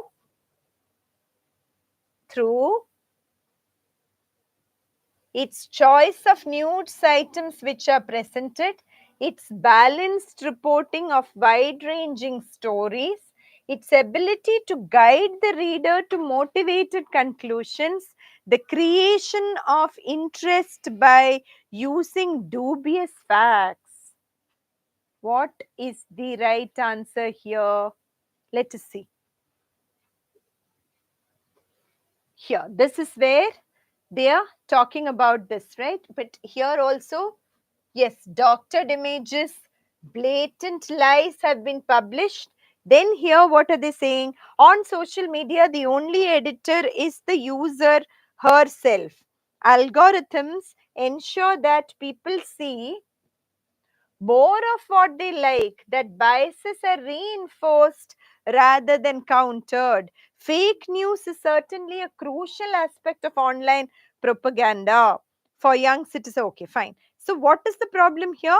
That there is no editing, and you can any fake news is also effects of social media go far beyond fake news. So there is one aspect is fake news, and beyond fake news, there is also this thing of propagating biases. So let us see. Dangerous in its ability to influence opinion readers through its choice of news items can be eliminated. Yeah, its balanced reporting of wide ranging stories definitely eliminate. Its ability to guide the reader to motivated conclusions or the creation of interest by using dubious facts. They are not saying that social media forces you to make certain conclusions.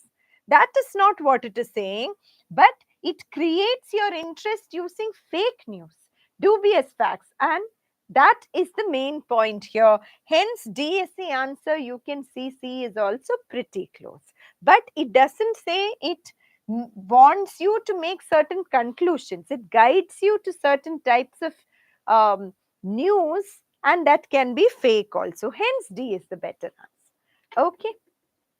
Very, very easy question. Give me your answer without even checking the passage. Vested interest means Hidden purposes, popular interest, self-serving intentions, or profitable motives? I will go to the passage, but before that, if you give me the answer, it's even better. Vested interest, para 2. Where was vested interest, guys? I cannot remember where vested interest was. There. The purpose of these courses is to ensure that public debate, particularly during election campaigns, is not hijacked by vested interests. What is the meaning? Vested interest means not hidden purpose. It need not be hidden. Popular interest? No. Self-serving intentions, right? Vested interests are here in this context the intentions of specific political parties. So self-serving intentions, profitable or not, we don't know. They may get into trouble also ultimately. Hence, self-serving intentions. Excellent. Antonym for spurious. Spurious we saw is fake. So antonym for spurious, antonym, not synonym, is, tell me. Inferior means something that is below, right? Opposite of superior. Incisive, very good. You already gave, all of you have got the answer. Incisive is piercing, sharp, okay, going deep.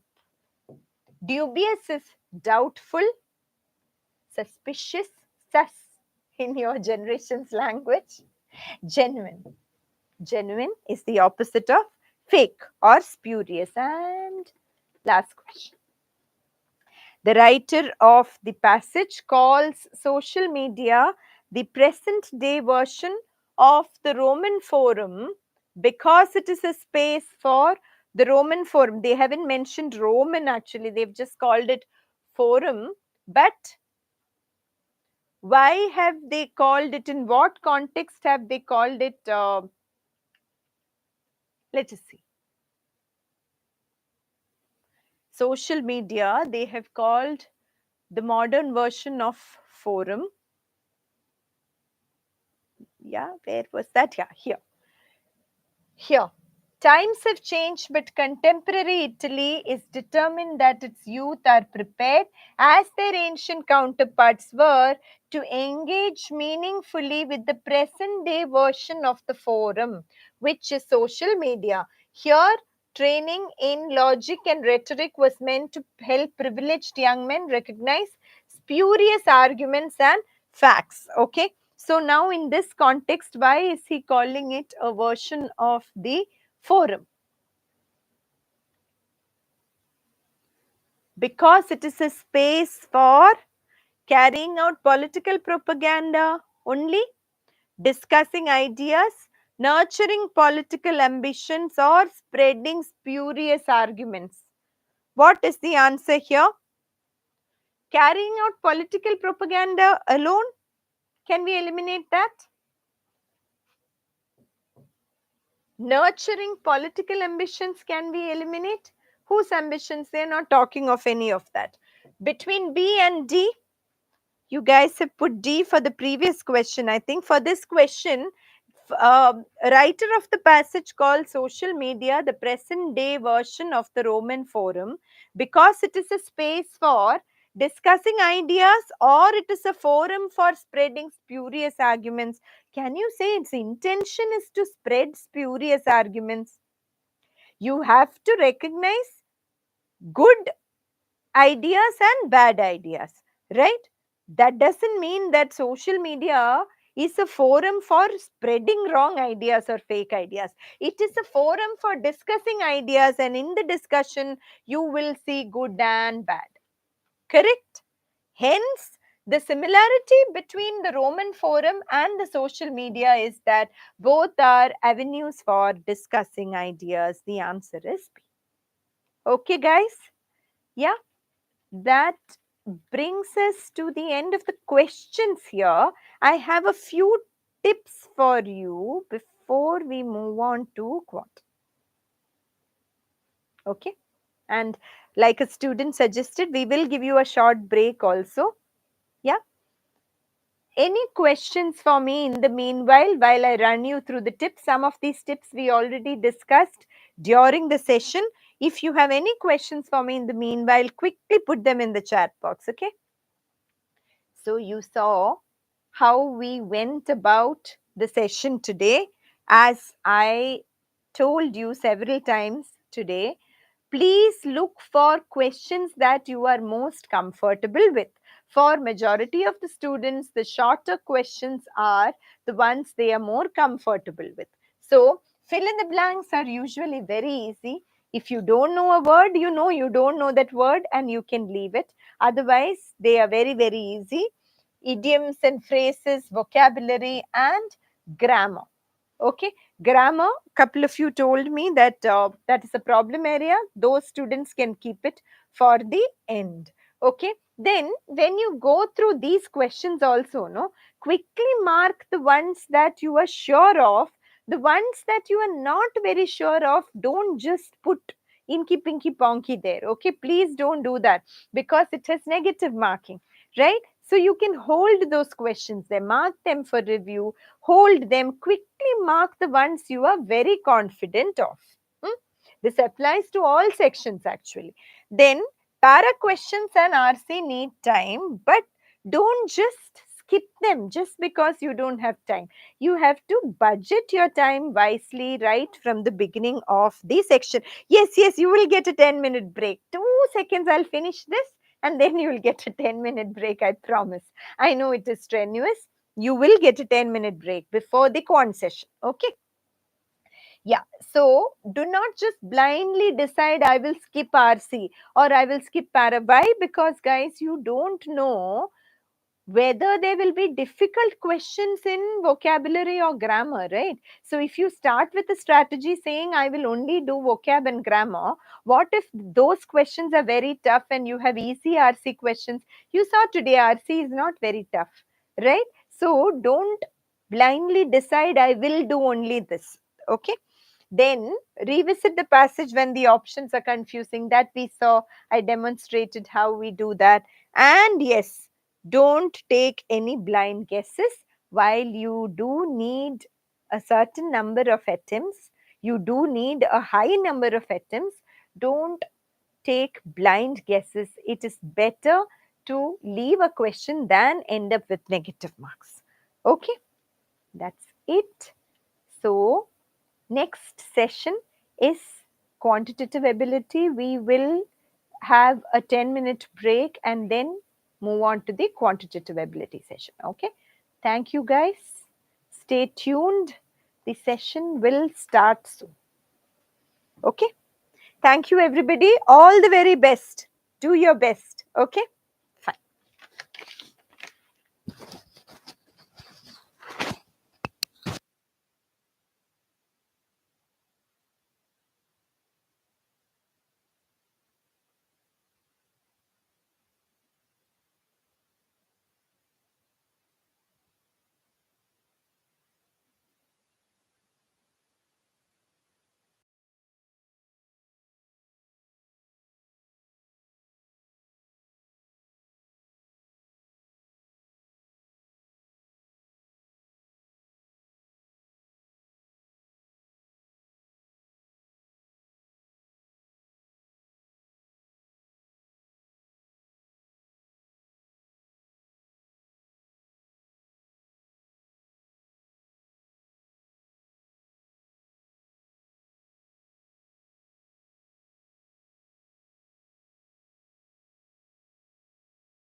Hello everyone.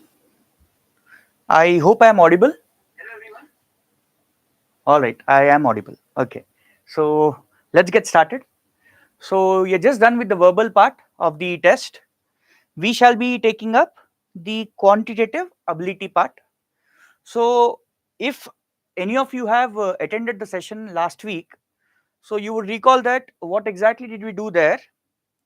We discussed some of the previous year papers, and there were some questions which were in the IPM IPMAT paper, which were based on what we have discussed. Like there were, I could see one or two questions based on that. So that way it was pretty helpful. Let's hope the same for this IPMAT Indore too. So let's get started. So this is the QA part, quantitative ability part. So in today's session, I have close to 15 questions for discussion. So towards the end of the session, I would also be, as was done in the case of verbal ability, would be giving you some tips with respect to quant part. So for example, sometimes even if someone has little bit of lesser knowledge, but the person has good strategy, less knowledge but good strategy, this might result in good result. Now I'm not trying to tell you that don't try to have good knowledge. If you will have great knowledge, good knowledge, it's even better. But even with average knowledge but with good strategy, you may do really well as far as a test is concerned. So from that point of view, the last minute tips I believe would be relevant, would be important. So we'll just continue with the session now. We'll start. So I'll be showing you questions one after the other. Now for each question, they're all independent questions here. For each question, I would be giving you close to 1 to 2 minutes. Try it out and then we shall discuss the question. So this is your very first question. Try it out and tell me the answer.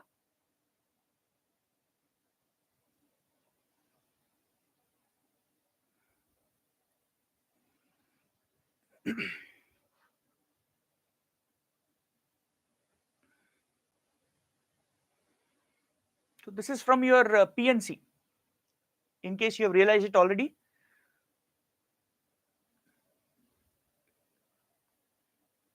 Try it out, please.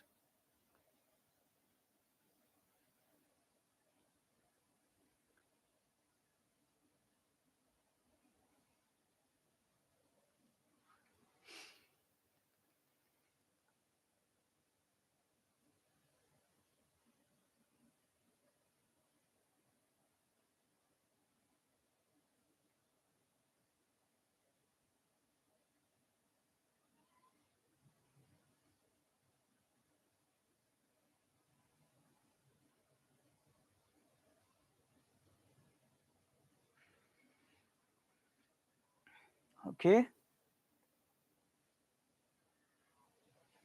Okay, we got a couple of answers. Very close, but Navya, I think you're right.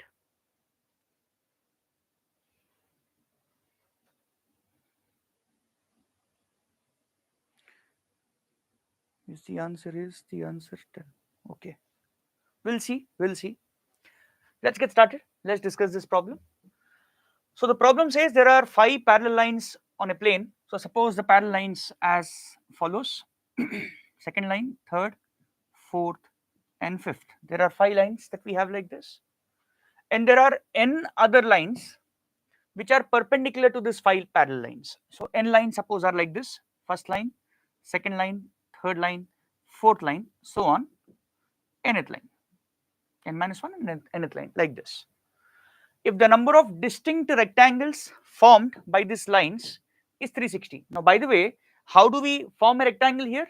So for forming a rectangle which is of this shape, we naturally need 2 horizontal lines and also we need 2 vertical lines, right? So whenever you select 2 horizontal lines, along with that you select 2 vertical lines, you will get one distinct rectangle. So here, how many horizontal lines are there? There are 5, the yellow ones. So in how many ways can we select 2 horizontal lines? So can I say number of ways of selecting 2 horizontal lines will be 5c2. Out of 5 you may select any 2. Along with this, as you select the horizontal lines, you must also select two vertical lines. Now, how many vertical lines do we have? We have n. You have to select any two. It could be done in NC2 ways. So thus the number of rectangles we may say is nothing but phi C2 into NC2, which is given to be as 360. Yes, this is what is the equation, correct? Now, what is phi C2? I hope we know the formula. The formula for NCR is n factorial upon n minus r factorial into r factorial. That's the formula that we have. Now, if you apply the formula for phi C2, you would get the value as phi C2 is phi into 4 by 2 into 1. When you apply the formula, you'll get this kind of expression. Into NC2 is n into n minus 1 upon 2 into 1. This is equal to 360. When you solve this, 5 into 2 is 10. 10 will cancel out 36 times. Into 2 will make it n into n minus 1 equals 72. Now, think of two natural numbers which are consecutive. These two are consecutive, whose product is 72. Think of two consecutive numbers whose product is 72. Can we guess the numbers are 8 and 9? I'm talking about natural numbers, not just any integers, because even minus 8 into minus 9 will give you the same result, 72, but negative value is of course not allowed for n. So can I say by observation the two integers will be 8 and 9? So hence by direct comparison, can I say the value of n has to be 9? Or alternately, you solve it. How do we solve it? N square minus n minus 72 equal to 0. Factorize it, you will get n minus 9 into n plus 8 equal to 0. When you solve it, you will get n equal to 9 or minus 8. Of course, minus is not possible, so hence the value of n is 9. See, this is one point I would like to mention as one of the tips. We will of course be covering several other points later, but one of the tips is don't always go for the conventional approach. If you can solve a question by some unique approach, like maybe option elimination, or maybe substituting back the options, right, or maybe doing bit of guesswork and getting to the result, for example here, please go for that if there is a shorter one, because we are in class and school generally trained to do it this way, the conventional way. You should sometimes go away from it. I hope this question was clear. Sorry. Now let's move on to second question. Question number 2. Again, I'll give you around 1 to 2 minutes time. Try it out. Very good. Many people got the correct answer. Navya, Minisha, and Kanak.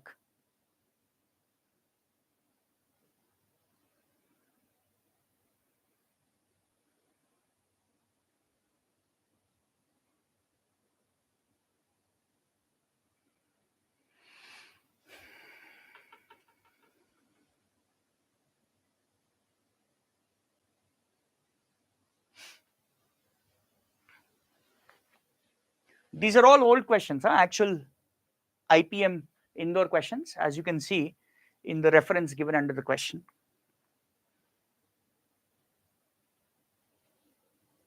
So sometimes they tend to repeat the concepts or the questions also, sometimes by changing the numbers here and there.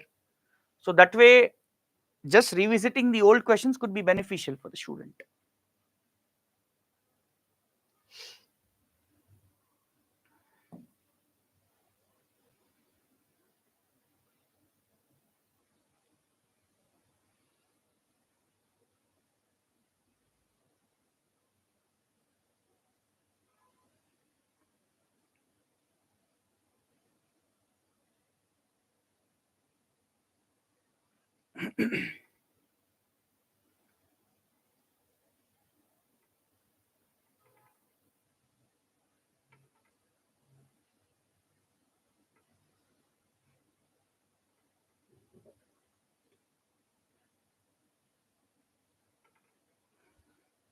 Okay, we'll start with this. Let us see how do we solve this. It is given that the sequence xn satisfies x1 equal to 0 and xn plus 1 is equal to xn plus 1 plus 2 into square root of 1 plus xn. So basically the series is like this. Observe, if you look at these two numbers together, if I put it as the previous number, right, or some k, xn is the previous number. So xn plus 1, if I put it as k, so can I say xn plus 1 is given to be as k plus 2 times root k, isn't it? That's how it is, right? If you know xn plus 1, sorry, if you know xn, you can very well find out xn plus 1 from this particular expression where k is xn plus 1. So here it is given to us that x1 is equal to 0. So let's do one thing. In this equation, substitute n equal to 1. Let's see what do we get. So if you substitute n equal to 1, what do we get? Xn plus 1, which will be 1 plus 1, 2, will be equal to x1 plus 1 plus 2 into root 1 plus x1. Now we know x1 is 0, so this will eventually become 0 plus 1 plus 2 into 1 plus 0, which is 1. So 1 plus 2 will become 3. So that means now I know x2 is 3. Now if x2 is 3, what can we say about x3 using the same equation? So if I put n equal to 2 here in this equation, see what happens. x2 plus 1, which is x3, will be equal to x2 plus 1 plus 2 into square root of 1 plus x2. So this is 3 plus 1, 4 plus 2 into 1 plus 3, which will be root 4. So this is also going to be 2. So 2 into 2, 4 plus 4 is going to be 8. Something like this. Next, let's go little direct now. x4 will be what? The previous number plus 1. So 9 plus 2 into square root of this 9. Isn't it? Xn plus 1 plus 2 into square root of the same xn plus 1. So this is going to give us what? This is 3 into 2, 6 plus 9, 15. Let's continue. What will be x5? Previous number plus 1 plus 2 into square root of previous number plus 1, 16, which will give us what?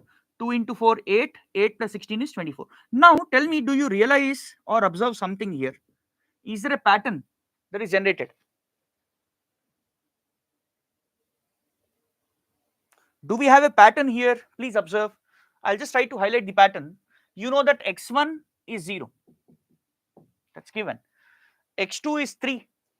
x3 is 8. x4 is 15. x5 is 24. Now if you look at it, all these numbers are very close to perfect squares.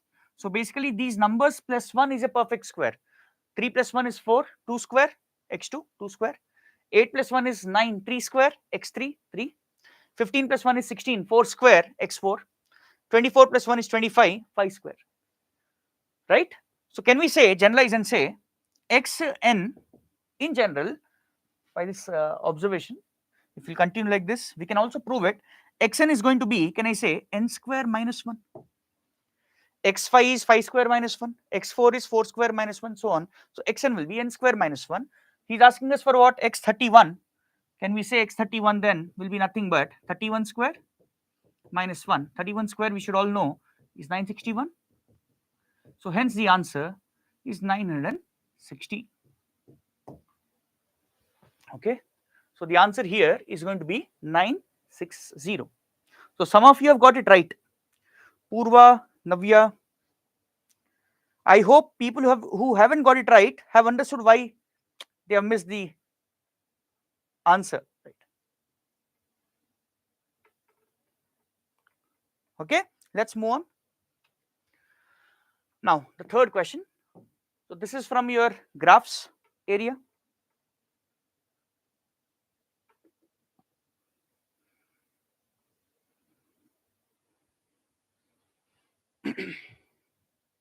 So again around 1 to 2 minutes. Try it out.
Okay, let us begin. Let's begin with this.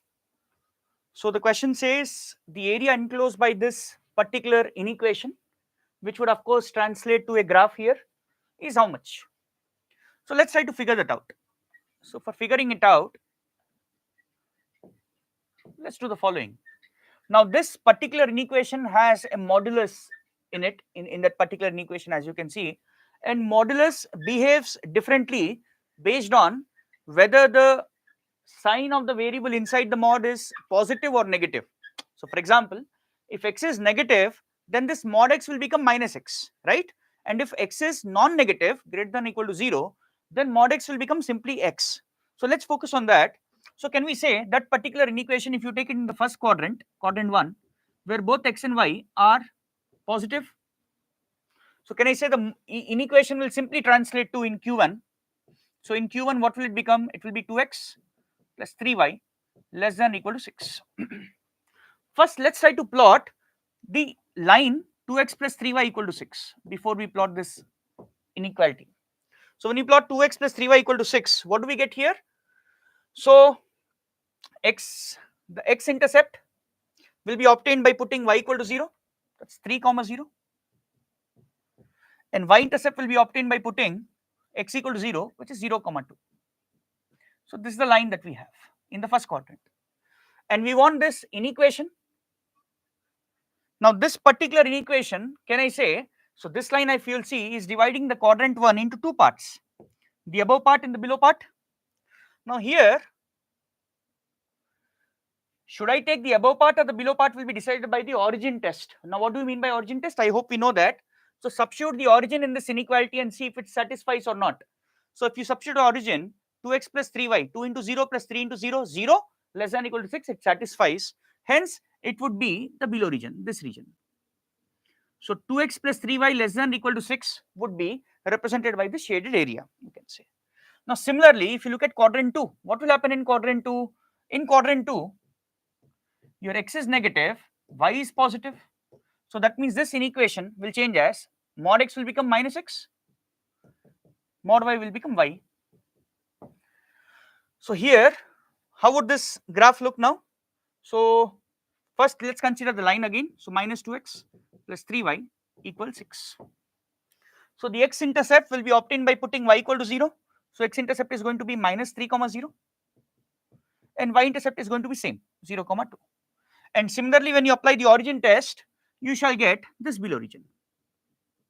Now one may guess in the third quadrant, this inequation will be like this, and this region will be considered. See, once you get two of the regions, the other we can easily figure out. In the fourth quadrant, it would be like this. So it would be a closed polygon, all right? It's a quadrilateral actually, closed figure that we'll get finally. Now, what is its area is asking us. So finding area of this particular quadrilateral, it's a rhombus, if you'll see. Can we say this triangle that I'm highlighting will be identical to this triangle, which in turn is identical to the third triangle and the fourth triangle. All are having equal areas. What will be area for this triangle? So can we say the area for this triangle will be base is 3, half into base into height is 2. So this is 0 comma 2. So this is area of one such triangle. We have 4 such triangles. So into 4. So when you solve this, 4 into 3, we'll get our answer as 12 square units. So the answer is going to be 12 square units. Similarly, we can decide what will happen to Q3, what will happen to Q4, and accordingly go on drawing the diagrams. All right, I hope we are clear with this. So for such questions, if you have something like A mod x plus B mod y less than or equal to C, suppose. So here, for what is the area enclosed by this region, if we ask you, there is a direct formula for this. The formula is, the required area is 2 into C square by A into B, of course inside the mod, to ensure that we never get a negative answer. So for example, if I apply the same formula here, A is 2, B is 3, and C is 6. So what will be the formula giving us? So this formula will be giving us 2 into C square by A into B. So when we solve this, 2 into 36 by 6, 6 will go 6 times, you'll get your answer as 12, the same answer that we got. So you can make note of this particular formula. If at all you see a question like this, you can save some time there, or you could do half d1 d2, no problem. Yes. Next one, question number 4. Try this out. 2 minutes.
This one is a very interesting problem.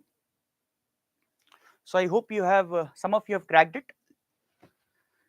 Let us go for this. Let's see how do we solve this question.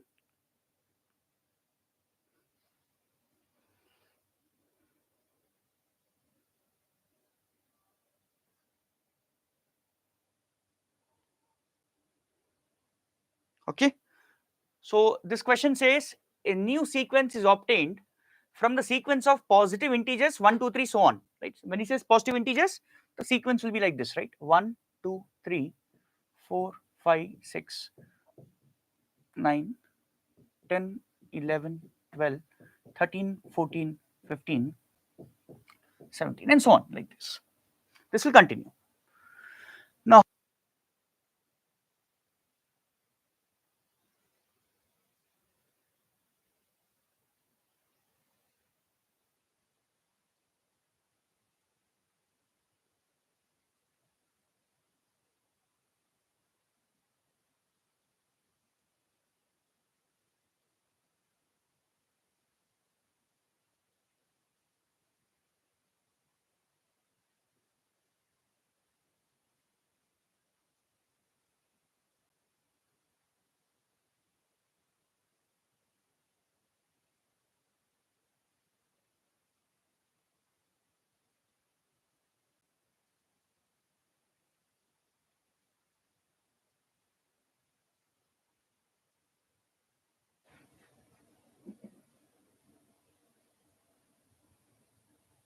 all right, there was some technical glitch, so we are back now.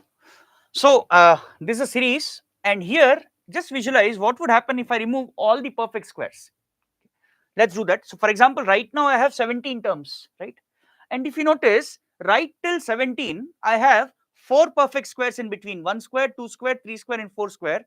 As per the given question, if I delete all of them, what would happen? So I have to delete this, this, this, and this. So that means if I'm counting till 17 or writing till 17, I would only write, please notice how many terms will I write? Actually till 17 you have 17 terms. Actually till 17 you have 17 terms, but how many terms are we actually writing? We are not writing all the 17 as per the given question. We are writing 4 less, right? Now why 4 less? Because we had 4 perfect squares which were less than or equal to 17. Likewise, imagine if I continue like this till 25. 18, 19, 20, 24, 25. Exactly 25. So ideally, if I want to write all the terms, I will write 25 terms, right, overall. But if I want to get away with all the perfect squares, then I should remove 25 also. So then how many terms will I write here? Of course, I'll not write 25. I would write 24. So hence the number of terms that I'll have here will be 20. 25 minus 5, 20. So this is how, by eliminating the perfect square, when you're writing a new sequence, your terms would be determined accordingly. How many perfect squares are you removing? So based on that, you would decide how many terms will you be writing. Now in this particular question, he's asking us, if he's writing the series by deleting all the perfect squares, then what is going to be 20 second term? What is going to be 20 second terms? For example, here, what is going to be 13th term was the question. So how do I decide 13th term? So I need to realize, when you're going till 13, writing till 13, how many perfect squares will you eliminate? So probably you'll eliminate 1, 4, 9 also. 16 will I eliminate? Probably yes. Why? Because if I eliminate even 3, I should have gone till 16, 13 plus 3. So that means 16 will also be eliminated. So that means, so if I am asking you what will be 13th term of the sequence, I would get the answer by adding 4 to it. Understand? He's giving us 22nd term. He's asking us 2022 term, kya hai? What will it be? So imagine if I ask you what is going to be my 13th term. So my answer is not going to be 13, right? Because I would have got this term, 13 terms, after removing some perfect squares. How many perfect squares? 4 perfect squares. And hence can I say my answer, 13th term is going to be 17, we can say. Similarly, if I ask you what is going to be 20th term? What is going to be 20th term? If I write by removing all the perfect squares, so just calculate, I would have removed 1, 4, 9, 16 also. That means 4 perfect squares. So if I add 4, for example, so say if I tell you 24 would be the number that I'm looking at, clearly this would be wrong, because you would have removed 4 terms in between, right? 4 terms in between. What are those terms? So the terms are 1, 4, 9 and 16, and hence this number should go beyond 24. So that means I will not be eliminating 4 terms but 5 terms. I will be eliminating 5 terms, and hence my answer will be not 24 but 25, like this. Similarly, he's asking us what is going to be 22nd term. Now for that, I'm just cleaning all of this. For 22nd term, I need to realize how many perfect squares would I have cancelled out. So let's observe. So 22nd tak, how many perfect squares do we have? 1 square is there, 2 square is there, 3 square is there, 40 square 1600 is there, 44 square 1936, that is also there clearly. 45 square 2025, that's very close. That will be there. That will be there because we have eliminated so many terms. So of course 22nd term will include 2025, will 2025 will also come. We will be eliminating that. So that will also be there. But what about 46 square? So if you go for 46, it's 2116. So this probably won't be there because almost 100 terms are there. The difference is almost 100. We don't have 100 perfect squares. So thus can I say here, for writing this 2022nd term till 2022nd term, I would have eliminated 45 perfect squares. And if I remove 45 perfect squares, what will be the number here? So my 22nd term will be nothing but 2022 plus how many perfect squares have we removed? 45, and hence the answer, the correct answer is 2067. I hope the logic is clear to us. We need to figure out, for writing this particular series till 2022 term, how many perfect squares are you getting rid of. So I'm saying in this case, till you're writing 2022nd term, you're getting rid of 45 perfect squares. So hence the answer will be accordingly 2067. Moving on. Now try this out. 1 to 2 minutes again for this.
The origin test. Okay. So sorry, Kanak. I hope you are there. I'll just quickly go back. I just saw your message. See, by origin test, what I was meaning was you have this inequality, right?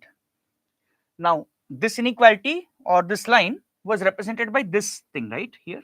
So as you can see, this is dividing the quadrant into two parts. One is the below portion, other is the above portion. Which one should I take? For deciding which one should I take, we go for a test called as origin test, which is nothing but substitute the origin in this inequality.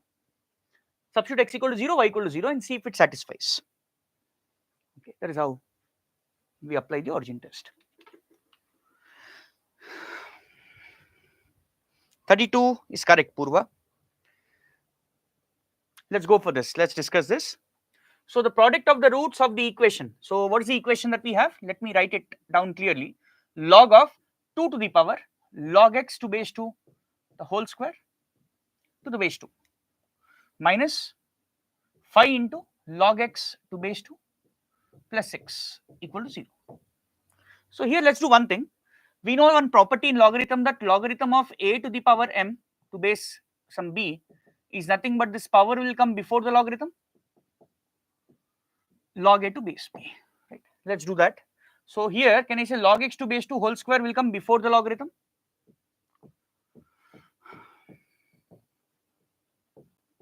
minus 5 into log x to base 2 plus 6 equals 0. And we know that log 2 to base 2 is going to be 1. We can eliminate that. So what are we left with? We're left with log x to base 2 the whole square. This is 1 anyways, minus 5 into log x to base 2 plus 6 equal to 0. Here if you want, you can put log x to base 2 as some k so that this converts into a regular quadratic equation. So if this will be k log x to base 2, so k square minus 5k plus 6. Now we can factorize this easily. So k will be equal to either 2 or it will be 3. So that means log x to base 2 will be either 2 or it will be 3. Now finding the values of x. So if log x to base 2 is 2, can I say the value of x will be 2 square 4? If log x to base 2 is 3, the value of x will be 2 cube, which is 8. And now he's asking us product of the roots of this equation. So basically product of these two. So thus can I say my answer 4 into 8 is going to be 32.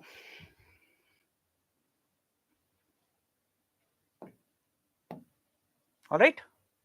I hope we are clear. You can just keep taking the screenshots, or anyways this is being recorded, so no worries, you can always go back. Next question. So again I'll give you around 1 to 2 minutes for trying this out. Give this question a try.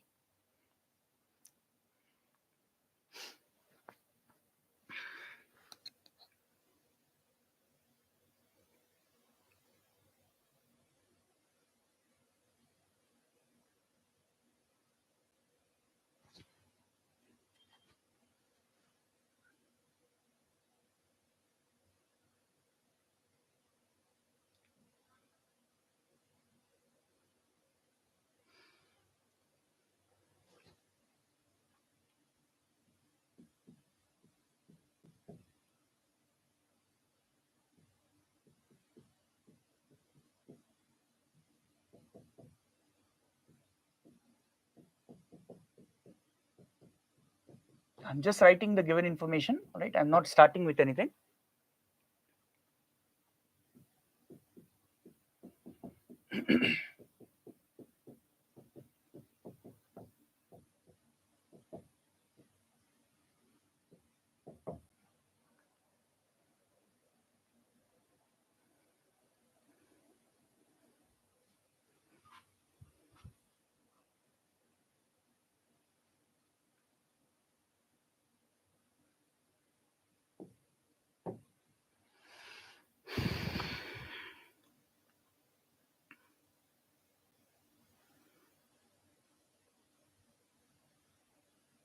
Thirty seconds more, we'll start.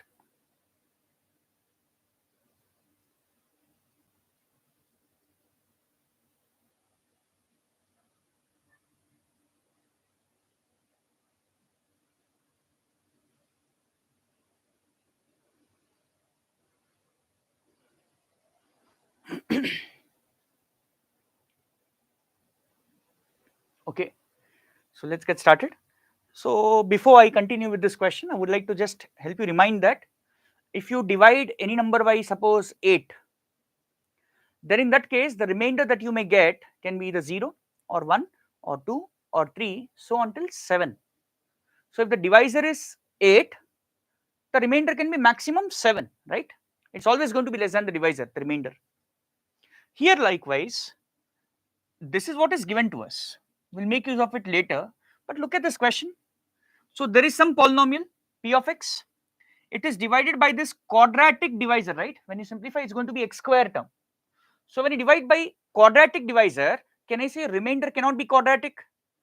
So at best, it may be linear. So that means my remainder here, I don't know what it is going to be. Suppose it is ax plus b, a linear term. A could be 0 or b could be 0. Now if this is the case, let's use the division rule. What does it say? Dividend is equal to divisor into some quotient plus remainder, which is ax plus b. Correct?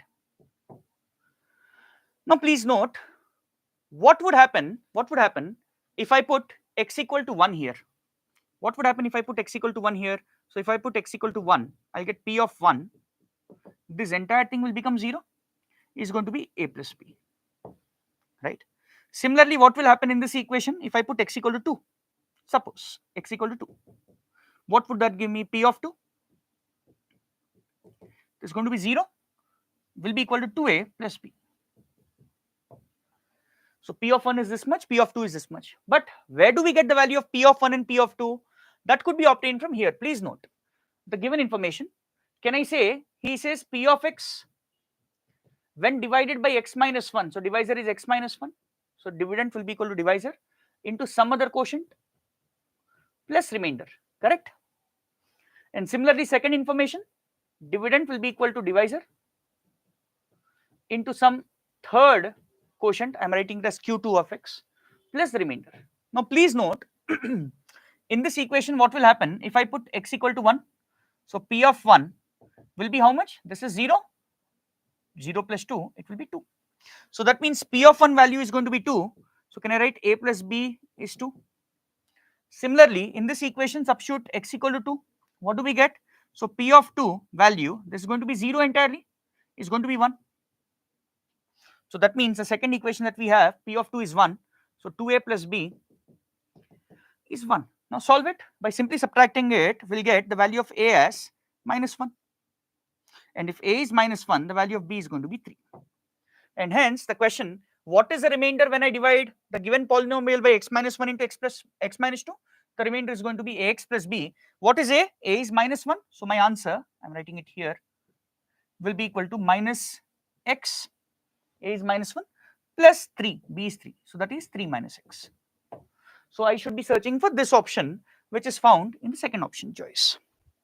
So option choice B will be the correct answer. I hope we are clear with the working. So we have made use of the division rule here, right?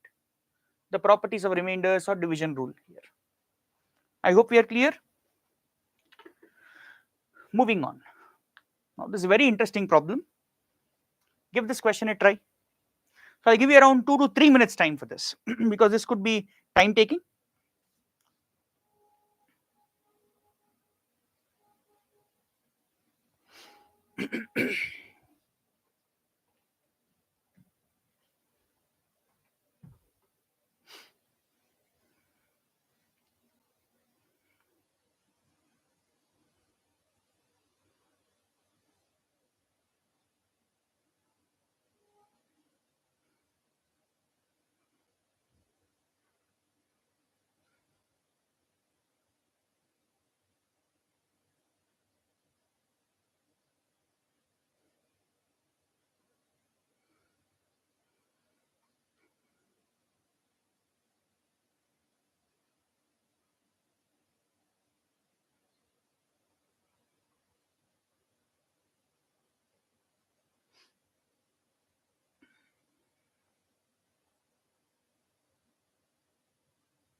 This was just the last year question. So in fact, such an arrangement is called as magic square. So where sum of the elements along any row, any column, any diagonal is equal, such arrangement is called as magic square. So questions on magic square have appeared in the past also. So this is a recurring theme.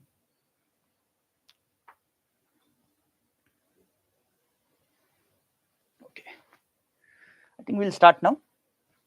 Let's get started with this. Here he says this in this matrix, 3 by 3 matrix, such that sum of all the 3 elements along any row. So if I take this row or the second row or the third row or any column, if I take the first column or the second column or the third column, or any diagonal, if I take this diagonal or this diagonal, the sum, he says, is going to be same any way you calculate the sum. Then the value of determinant of this matrix is how much? What is going to be value of determinant? Okay, let's try to write it down again. So you have x1, you have x2, you have 7, you have y1, y2, y3. In second row, all are unknowns. In third row, lucky for us, there are 2 known quantities. So we know this. Okay, so this is a matrix that we have A. So in this matrix, suppose if I ask you, he says sum along any row or column or diagonal is same. Suppose that sum is some variable s. Let the sum be s. Let the sum be s. So can I say even z1 plus 8 plus 3 is s, y1 plus y2 plus y3 is s, everywhere it's going to be s. So can I write here z1 plus 8 plus 3 is 11, if I take the third row, is going to be s. That means z1 will be what? S minus 11 in terms of sum. It's going to be s minus 11, right? Now notice, where else do we get z1? Z1 can be obtained in the first column also, but first column will not be that helpful because you have 2 other unknown variables, but z1 also appears in this diagonal. So can I say along the diagonal also z1 plus y2 plus 7 is going to be s. So that means z1 will be equal to s minus 7 minus y2, or you can put y2 here only. Now you substitute what you know about z1. Z1 was what? S minus 11. So can I say s minus 11 plus y2 will be s minus 7. S can be cancelled out, and you will know the value of y2 directly. Y2 will be 11 minus 7, 4. So I can replace this value by 4. So y2 is gone. Now we'll have 4. That's known. Now next notice, where do I get y2? What junction will I get y2? Focus on the junction. So I'll get the junction here, right? This plus sign, right? The middle row and the middle column. Focus on that. So if I take the middle column, so can I say 8 plus 4, 12 plus x2 is going to be s. So we can write x2 as what? S minus 12, just like we did here. Next, can we also write the first row here will be s. So x1 plus x2 plus 7 is going to be s again. So x2 will be equal to x2 plus x1 will be equal to s minus 7. But what is x2? We can write that s minus 12 plus x1 will be equal to s minus 7. S will cancel out yet again. So x1 will be equal to 12 minus 7, which is 5. So x1 will be 5 would mean this value is gone now. It is 5. Now the moment this is 5, please note we can actually calculate the value of s. What is sum of this diagonal? 5 plus 4 plus 3. Can I say this s turns out to be 12? If s is 12, can I say z1 will be 12 minus 11? So z1 is going to be 1. So this value will become 1. Okay. Also x2 was 12 minus 12. So can I say x2 is going to be 0? 0. Now we know that sum along any row or column or diagonal is going to be 12. So if this is 5 and 0, this should be 7, which is 7. All right. Next, if this is 7 and 3, 10. So y3 can I say should be 2, because the sum should be 12. Now only one element is missing, y1. So 4 plus 2 is 6. 6 plus y1 should be 12. So can I say y1 will be 6 again? So this way we can figure out all the values of the variable. So what is the matrix like now for us? So matrix is 5, 0, 7, the first row. Then you have 6, 4, 2. and then you have 183. So we need to find the determinant of this. See, it is better to find the determinant of the matrix along the row or column which has a 0 in it. So there's 1 0 in the first row. I'll continue with that. I'll calculate along the first row. So what is determinant of A? So it's going to be 5 into its cofactor, which is what? 4 into 3, 12, minus 8 into 2, 16, minus 0. This will be negative 0. Anyway, 0 into anything is 0. Plus 7 into its cofactor, which is 6 into 8, 48, minus 4. So this is how much? This is minus 4 into 5, minus 20, 0, plus 7 into 44 is 308. 308 minus 20 will be 288, and this is going to be our answer. So that means there were two layers attached to this problem. One was finding out the values of the missing variables. Second was, after you do that, find the determinant. So the answer is 288. I hope you have followed this.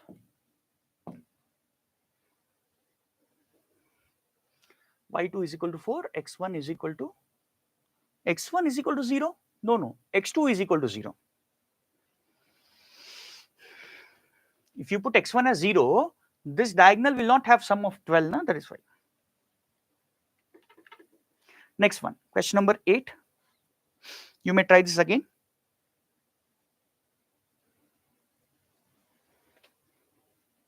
Two minutes for this.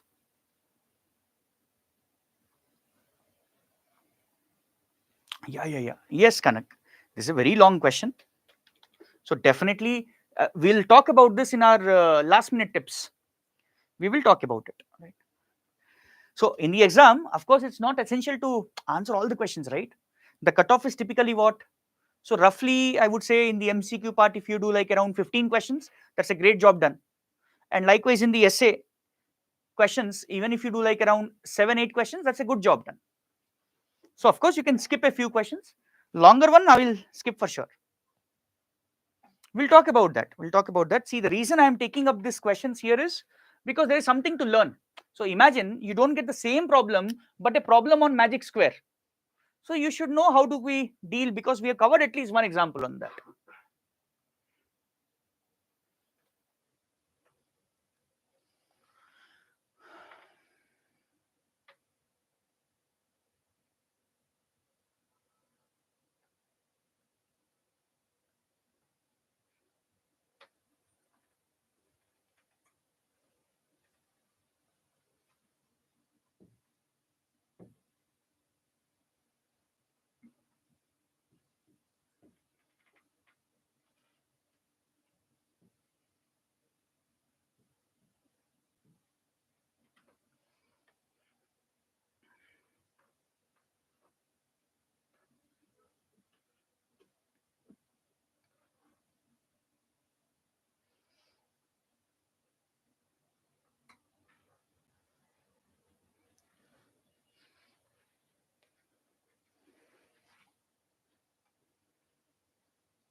Okay, let's go for this. Let's try this out. So it says a fruit seller had a certain number of apples, bananas, and oranges. We don't know the number. We'll have to assume some variables for that. At the start of the day, the number of bananas was 10 more than the number of apples. So whatever value I'll write here, I should write 10 more here. So this is 10 more. I'll simply write it this way, plus 10. And the total number of bananas and apples was a multiple of 11. So this sum here is going to be a multiple of 11. She was able to sell 70% of the apples. Now, by the way, 70% means 7 by 10. 7 by 10. So that means the number of apples should be a multiple of 10 for sure. Because if it's not a multiple of 10, that 70% will not be an integer value. And generally in such questions, we deal with integer number of apples, right? Not half apple or 1/4 apple, only integer number. So hence, I would suggest we take the number of apples as some 10a. So if this is 10a, this is going to be 10a plus 10. 10 more. So now, if I talk about the sale, how much is sold? 70% of apples are sold. So 70% of this will be what? 7a. 60% of bananas are sold. 60% of this will be what? 6a plus 6. And 50% of oranges are sold during the day. So oranges suppose was R, some random value, or since he says 50%, let's take 2R, number of oranges. So this is 2R. How much are sold? 50%, half are sold. So R will remain. If she was able to sell 55% of the fruits she had at the start of the day, so that means this sum of fruits sold is 55% of the total number. Is 55% of the total number. Then she is asking us minimum number of oranges she had at the start of the day. So what is the minimum value of 2R? We have to figure out. So let's use this 55% information that we have. So total number of fruits sold is 7a plus 6a, 13a plus R plus 6. This is the number of fruits sold out of the total number of fruits, which is 20a plus 10 plus 2R. And this into 100 should be equal to 55. So taking 55 on the other side, 100 on the other side, will make it this. Now let's simplify. 5 will go 11s, 5 will go 20 times. We can cancel out a common factor. 2 will go 5 times, 10 times, 10 times. Now cross multiply. So when you cross multiply, we'll get some relation between a and r here. So 130a plus 10r plus 60 will be equal to 110a. This is 55 plus 11r. Bringing all terms on one side and taking the 60, or let's take this 2 on the other side and bring 55 on this side. 60 minus 55 will be 5. This is going to be 11r minus 10r is going to be r, right? And 110 minus 130a is 20a. So r minus 20a is going to be 5. So based on this, can we write the value of r will be equal to 20a plus 5. The value of r will be 20a plus 5. And what is my answer? Answer is 2r, please note. So my answer will be twice of this, means 40a plus 10. This is what our answer will be. Okay, so I want this answer to be minimum. So that means the value of a should be minimum possible, probably 1 or 2 or 0, all right, if it's allowed. Let's check. There's one more information that we have not explored so far, which was sum of these two, that is 10a plus 10a plus 10. I'll write on next slide. Number of apples, number of bananas should be a multiple of 10. So if you write it, 20a plus 10 should be a multiple of 10. I want the value of a to be minimum possible so that my answer is minimum possible. I want a to be minimum. So can a be 1? Substitute. So if I put a equal to 1, this is 30. 30 is not a multiple of 11. No. Can a be 2? No. A be 3? 20 into 3, 60 plus 10, 70. No. 4 also no. 5 is possible. So from this equation, can I say the minimum value of a happens to be 5? So thus, going back, so I want my answer to be minimum. So it's going to be 40 into 5, the minimum value of a plus 10, which is going to be what? 210. So option choice C is going to be our answer. Now, it would be difficult to say the expected cutoff and all, because it would all depend on how students are performing, what is the difficulty level, right? Generally speaking, in the essay section, if you solve around 8 questions with good accuracy, 8 to 9 questions with good accuracy, we are almost cleared. And similarly, in the MCQ question, somewhere around 13 to 15 questions with good accuracy, we have cleared the cutoffs. We are sure to clear the cutoffs. Now, ninth one. Go for this. What is the answer for this? I'll give you probably 30 seconds because you'd have learned matrices, determinant in your 11th and 12th.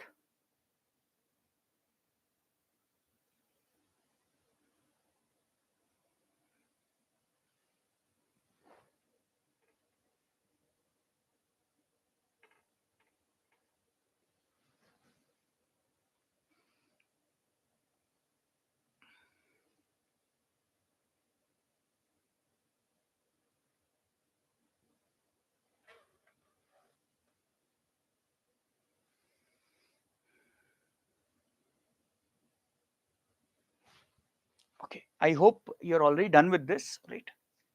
So when you have a matrix like this, A, B, C, B, C, A, C, A, B, right? Now, when you find the determinant, what is going to be determinant of A?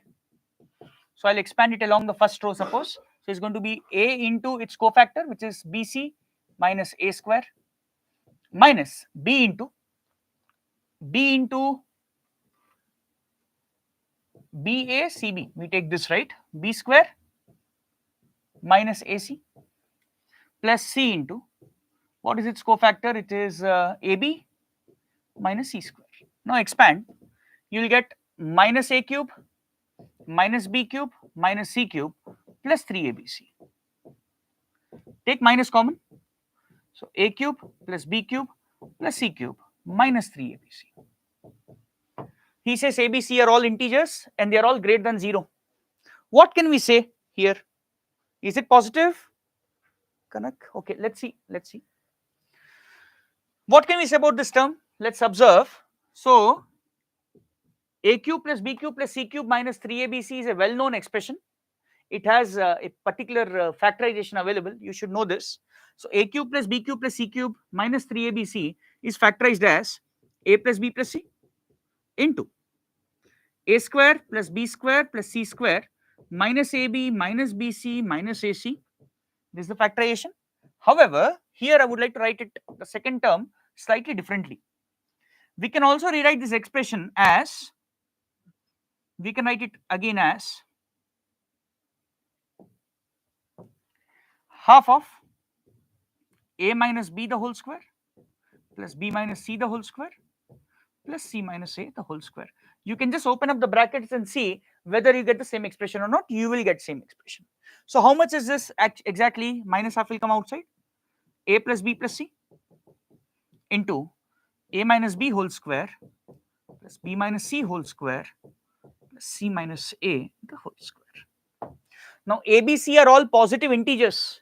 So can I say this is definitely going to be positive? We don't know the value, but definitely positive.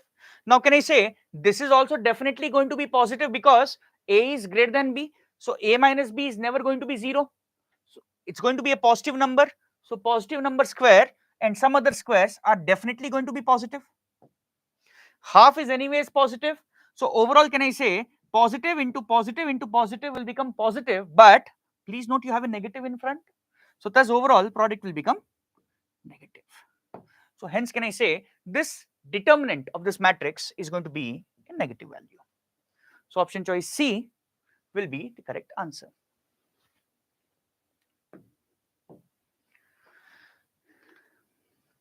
I hope we are clear. Try this out, 10th one.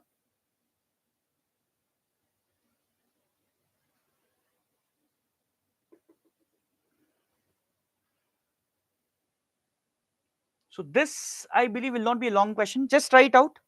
See what answer you get. So I give you around 2 minutes.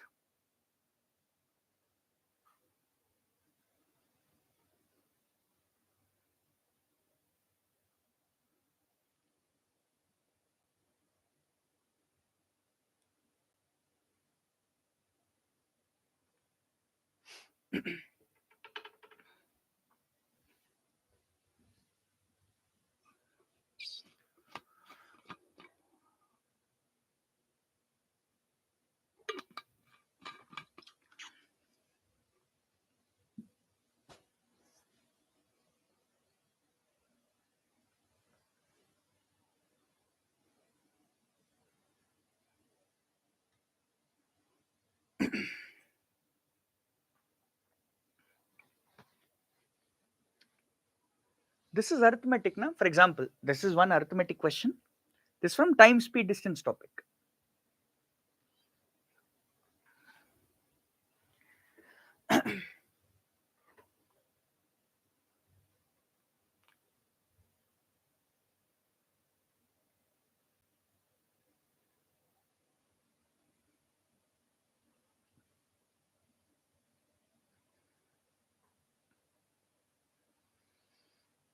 Okay, let's go for this question.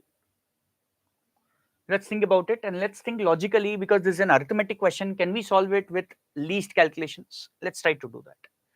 In a 400-meter race, So length of the track is given to us, it's 400 meters. Ashok beats Bipin. Let's call Ashok by A, Bipin by B. Ashok beats Chandan, Chandan by C, respectively by 15 seconds and 25 seconds. So that means 15 seconds after A reached the finish line, B reached the finish line, and 25 seconds after A reached the finish line, C reached the finish line. Hence, can I say B will beat C by 10 seconds. Again, after 15 seconds after A reached the finish line, B reached the, for example, suppose A reached the finish line in 10 seconds. So if A is 10, so B will reach in 15 seconds more. That means 25 seconds. If A is 10, C will reach in 25 seconds more. That means 35 seconds. So that means in the overall race, B is finishing in 25 seconds, C is coming 10 seconds later. Hence, can we conclude this? B beats C by 10 seconds. Now let's continue with the question. If Ashok beats Bipin by 150 meters, so Ashok beats Bipin. This information was already given, but this time it is given in distance. 150 meters. By how many meters does Bipin beat Chandan? B beats Chandan. By how many meters? See, had the question been in time, we already know the answer, 10 seconds. But the question is in meters, distance. Let's try to figure that out. How could we do it is, observe, A can beat B in 15 seconds, A beats B in by 15 seconds, and A beats B by 150 meters. What does it mean? When A is at the finish line, B is 150 meters behind, right? That is what it means. Also, after A reaches the finish line, B will take 15 seconds more. So that means effectively combining the two, can I say for running 150 meters, B is going to take 15 seconds. So hence, can I say using these two informations together, can I write speed of B is going to be, B is going to run 150 meters in the final 15 seconds. So it's going to be 10 meters per second. So speed of B is going to be 10 meters per second. That further means what? That further means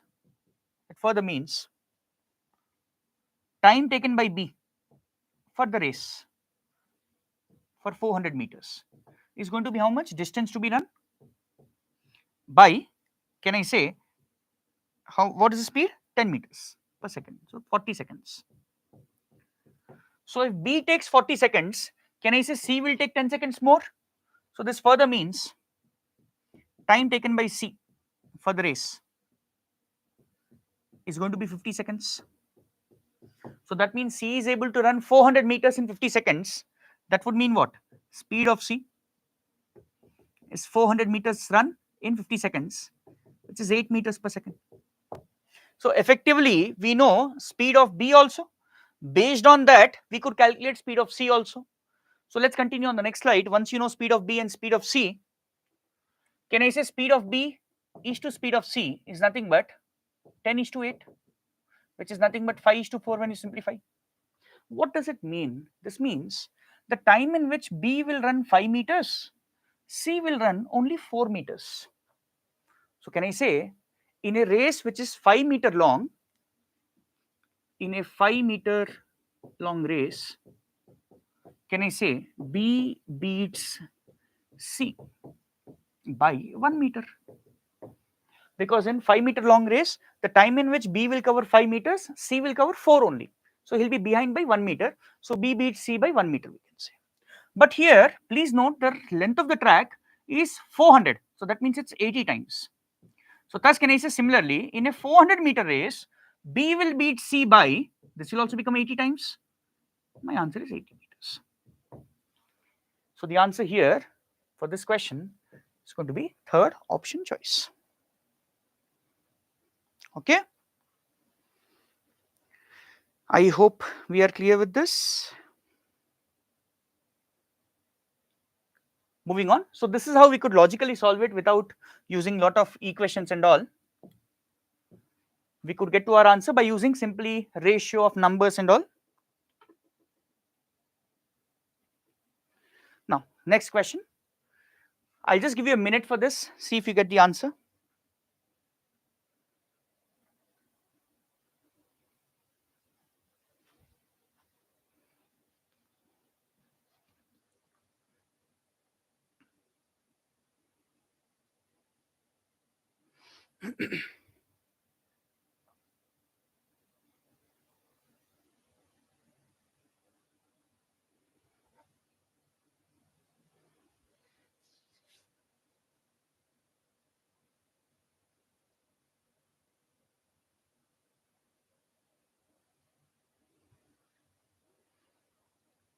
Very good, correct answer. So in case you have solved such questions in the past, you would be able to think quickly. Otherwise, many people will be lost in thought as to what to do with that 95 factorial there. Let's go for this question. So 1 factorial, 2 factorial, 3 factorial, 4 factorial, 5 factorial, and so on till 95 factorial. What are the values? 1, 2, 2 factorial, 3 factorial is 6, 4 factorial is 24, 5 factorial is 120, and so on. Now we are dividing this sum by 15.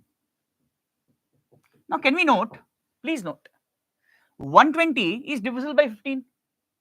If 120 is divisible by 15, this will give me 0 remainder.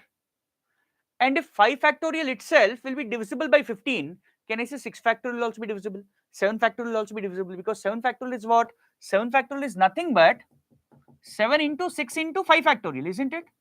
So if 5 factorial is divisible by 15, we can say 7 factorial will also be divisible by 15 naturally, right?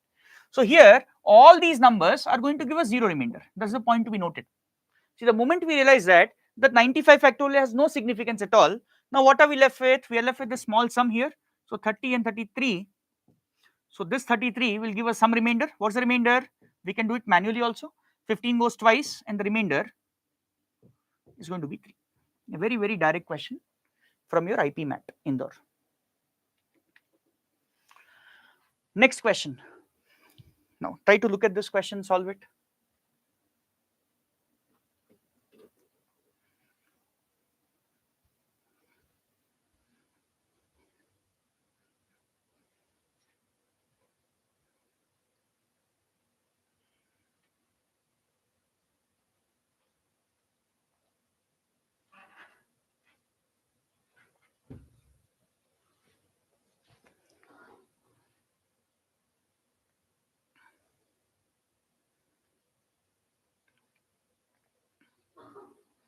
Very good, Purva.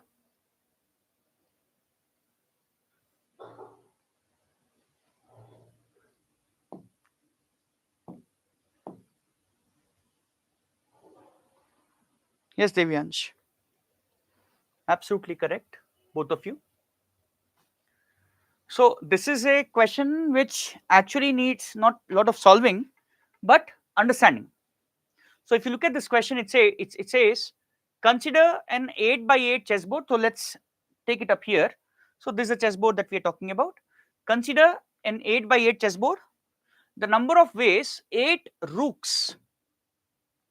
So 8 pieces, suppose, all right, 8 pieces can be placed on this board such that no 2 rooks are in the same row or same column.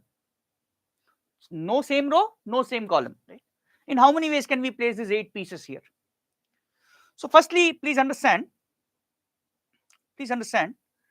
I can place the first piece. For example, here I have this 8 by 8 chessboard which is available for me in its entirety, right? This is available for me. See the moment I take, for example, if I take the first row, suppose I can place that rook anywhere I want.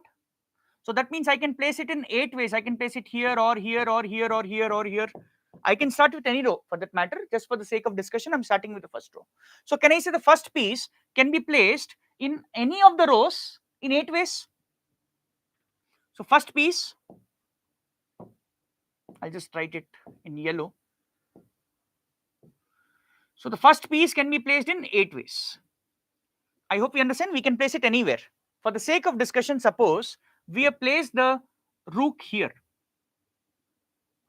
See, the moment I place the rook here, can I say for the next piece, this particular column is gone? And similarly, this particular row is gone anyways. Row is gone because we are counting from row. This column is gone. So that means when I consider the second piece now, how many ways can I place it? For example, suppose for the sake of discussion again, I pick the second row. I want to place the second piece in the second row. I can place it anywhere I want to. Second row. Here can I say I can place it anywhere but this place. So it can be placed now. Can I say in 7 ways? Going ahead in the same way, the third piece can be placed in 6 ways. The next fourth piece in 5 ways. The next piece in 4 ways. And this will continue till you have the last piece left, the 8th piece left, for which you'll have only 1 way. And we are supposed to multiply all these numbers naturally, because our task is placing all the 8 pieces, not one of the single pieces, not any single piece there, all the 8. So we'll place the first piece also, second piece also, and the last piece also. So we'll multiply here. So thus my answer is 8 into 7 into 6 into 5 into 1, which is nothing but, can I say, 8 factorial. So option choice D is going to be the correct answer for this.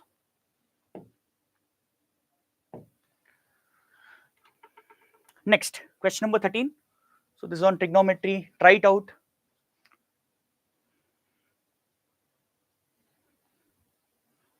A minute for this.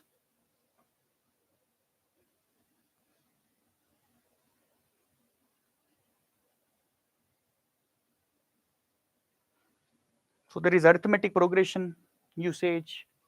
There is of course trigonometry here. See what answer do we get.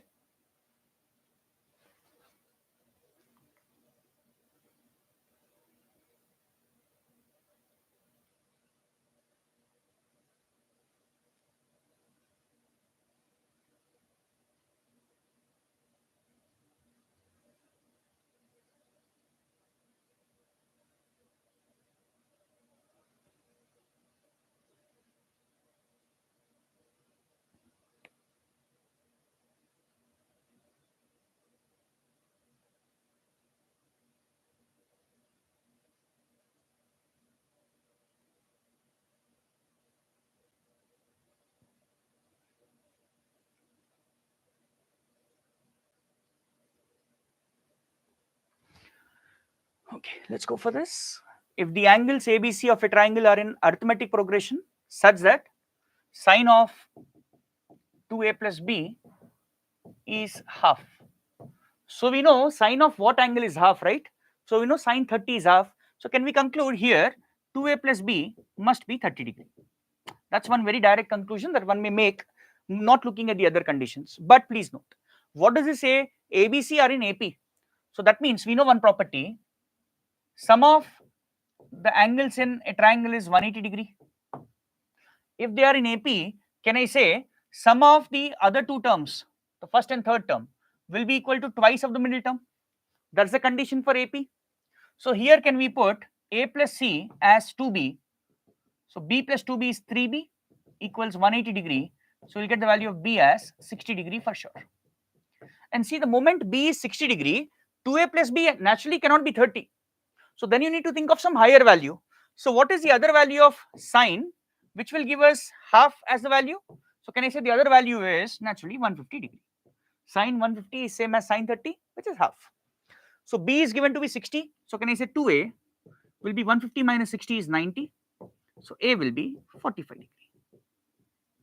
And if A is 45, B is 60, can I say C will be 75 degree. So once you know all the three angles, you can easily find the answer for the question he's asking us. He's asking us sine of B plus 2C will be how much? So can I say this will be nothing but sine of B is how much? 60 plus 2 into C is 150. So this is sine of 210 degree. And please note 210 lies in the third quadrant. In the third quadrant, sine will be negative. And can we write this as sine of 2 into 90 plus theta, 30 degree. So sine of n into 90 plus theta, where n is even, is nothing but sine theta. I hope you know this. So sine, I'm sure you all know this. Right. no need to write it. So this will be sine 30 with a minus sign, of course, because 210 falls in the third quadrant, so it's minus half. So option choice A is going to be our correct answer. ठीक है? Next is on again PNC.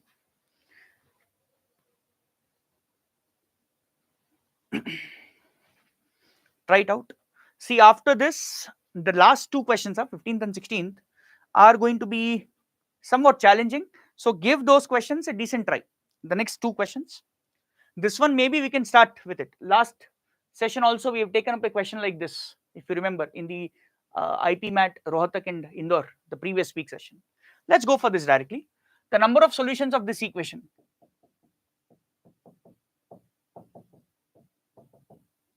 Where x1, x2, x3 are integers such that x1 is greater than or equal to 1. So can I say x1 minus 1 will be greater than or equal to 0? So if x1 minimum value is 1, for x1 minus 1 minimum value will become 0. Similarly, x2 greater than or equal to 2 means x2 minus 2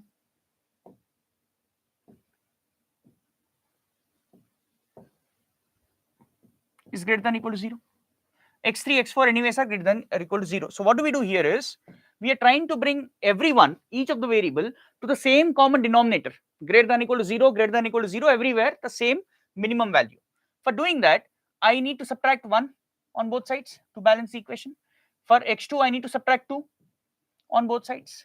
So what do we get here? x1 minus 1 plus x2 minus 2 plus x3 plus x4 is 47. So here x1 supposes x1 minus 1 is capital X1, x2 minus 2 is capital X2, x3 and x4 equal to 47. Now can I say for this equation I want whole number solutions, because x1 minus 1 that is capital X1, x2 minus 2 that is capital X2, x3, x4 all are whole numbers greater than or equal to 0. So what's the number of whole number solutions? So number of whole number solutions is nothing but equal to, the formula is this value 47 plus number of variables minus 1, C number of variables minus 1. I hope you remember the formula.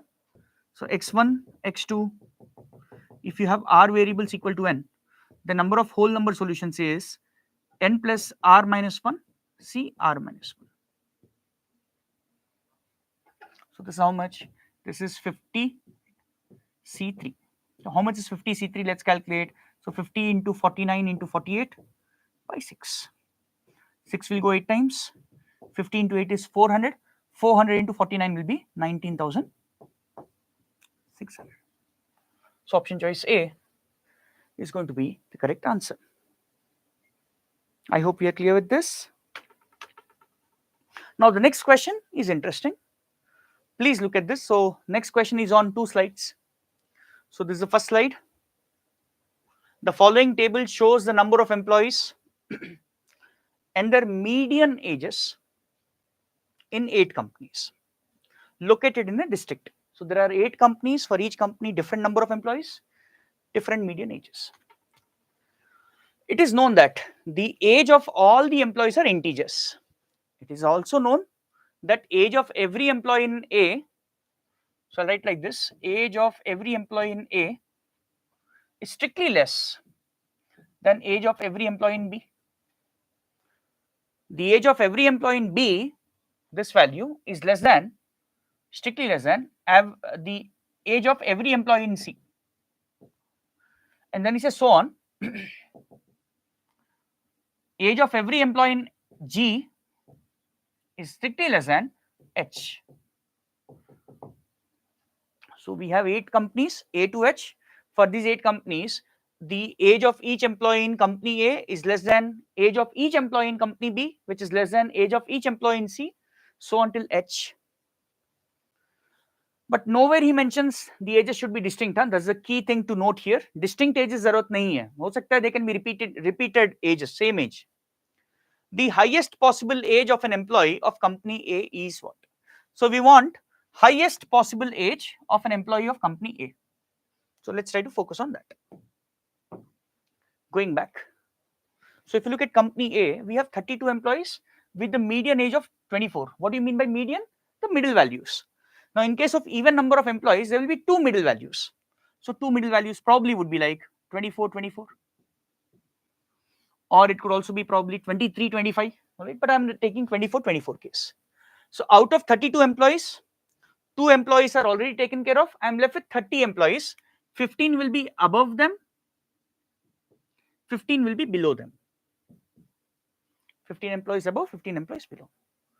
The values will come something like this: 24, 24, this could be 24, 25, 26, 27, 28, 29, any kind of numbers that we have here, integer values. So we can fill them up. No need to fill them up right now. Let's look at B. What's the situation for B? So if you look at B, the number of employees is 28, the median age is 30. So that means again 28 is even, so probably it will be like this. I'll take 30, 30 because I want to increase the age of employees of B as much as possible, so that the possible age of employee of A can be increased. So I want to keep it 30 and 30, not 29 and 31. I don't want this. So again, out of 28, 2 people are already covered. So we're left with 26 people. So we'll have 13 people here, the other 13 here. Some values will come here. Some values less than or equal to 30. Some values greater than or equal to 30 will come here, and so on for the others. See, we need not even look at the others because the others are pretty high. 39, 45, 49, 54, they're pretty high, the other companies. Now focus only on A and B. I want age of any employee in A to be as high as possible, but it should not be, age of any employee should not be more than age of B, age of employee, any employee of B. In fact, it cannot be equal also. And we know for sure one of the employees of B will have 30 years of age. Some employee will have 30 years of age for sure. So that means in case of B, in case of A, none of the employees can have age of 30 also. It should be less than that. Now, can it be 29? Let's figure it out. So probably yes, I'll give everyone 24, last one 29. Here also, I'll give everyone 24. Still the median will be 24, no problem. The maximum possible age for any employee can be 29. See, what would have happened had I put here 29 and 31? Then also your median will be the middle value, which is 30. But in this case, you cannot even put 29 as age of A, any employee of A. You'll have to put maximum 28 then. But I want to maximize it, so hence I said, will not consider this case. So thus, what's the answer for this? So the maximum age of any employee of A, after we understand the question without a lot of solving, will be 29. That's the correct answer. All right. Now, so this is the last question for our today's session before we move on to the last minute tips. Let's go for this. You try it out, please. I give you around 2 minutes for this question.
Okay, let's go for this.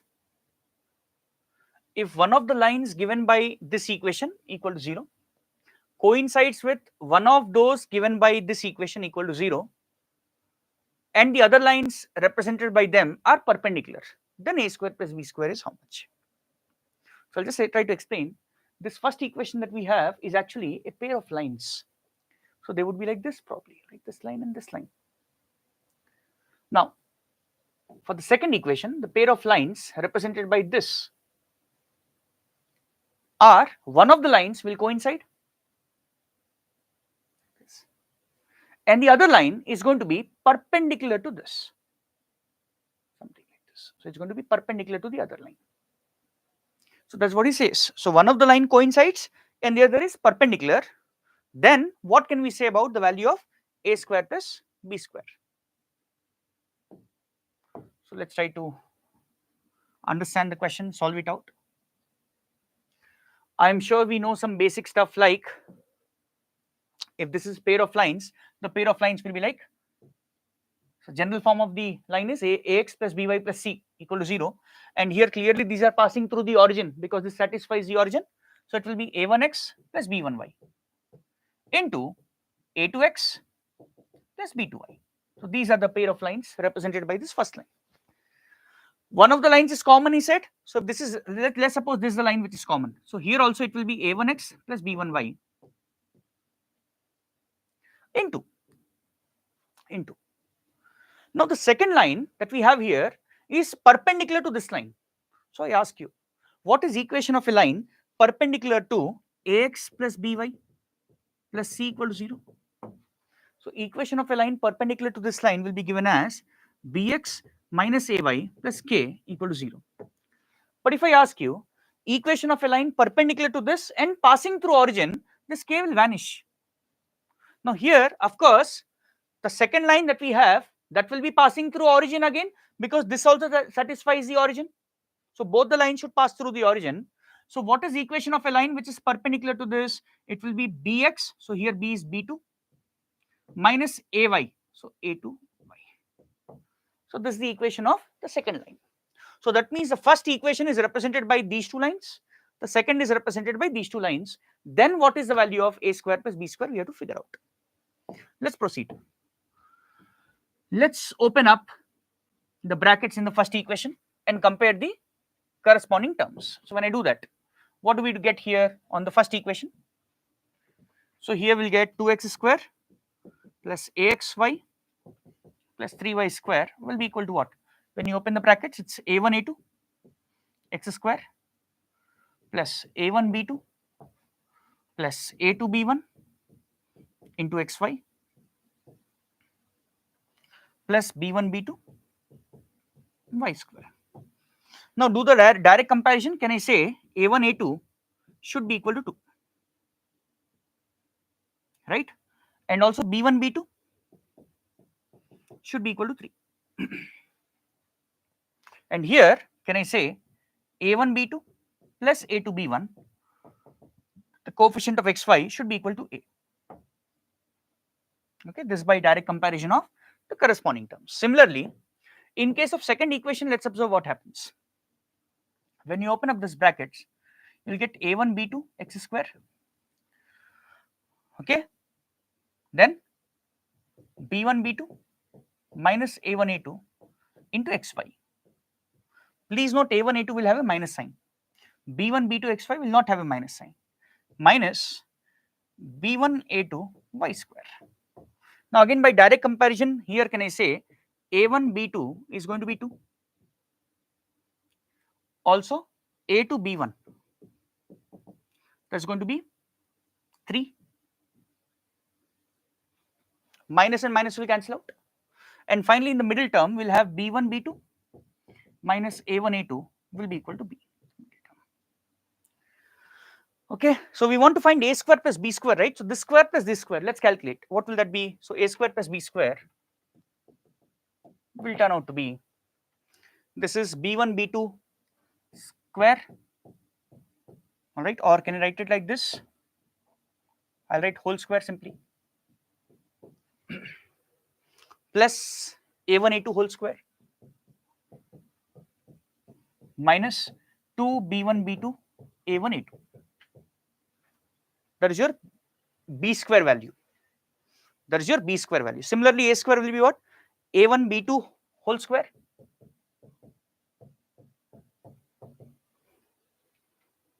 a2 b1 whole square plus 2a1 a2 b1 b2. And if you notice, minus 2a1 a2 b1 b2 plus 2 1 a2 b1 b2 will cancel out.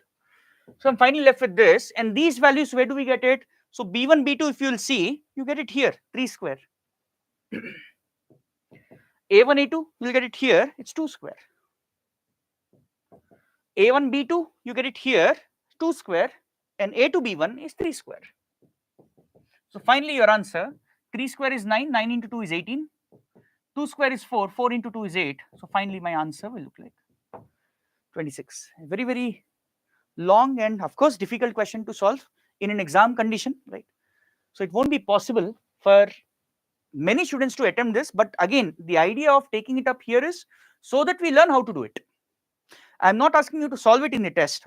So with this we are done with the questions as such. Now we shall look at some last minute tips quickly. So I just have some 4-5 points to share with you. See, as far as quantitative ability is concerned, one of the most important things that you must do before you go for the test, right? In fact, till the last day before the test, say you have your test tomorrow, so today till evening you should be doing it, which is definitely you need to revise. So revision is something that you cannot skip, you cannot leave assuming that you're okay with the concepts, because if you do not revise well before the test, now in the test you will come across a question which will be making use of some of the numbers formula. If you don't recall that formula, either you will take very long or you won't be able to solve it. So thus revision definitely helps. My advice to all would be, this is one of the key factors in your overall success. So definitely don't miss out on this. This is one small advice that I have. You still have couple of days before your test, so please ensure you do that. Also, when you're revising, when you're learning something new, however, I advise not to learn something new at this stage of preparation, but still when you're revising, ensure that you revise everything. So don't have favorites. Okay, for example, okay, in the past year, IPM Indore, there was no question of PNC. Suppose I will not study PNC. Don't have such thoughts, because that composition of question may very well change, and IPM has large number of quant questions. So some 40-45 questions, that is what we have. So you'll definitely get good number of questions from almost all the areas.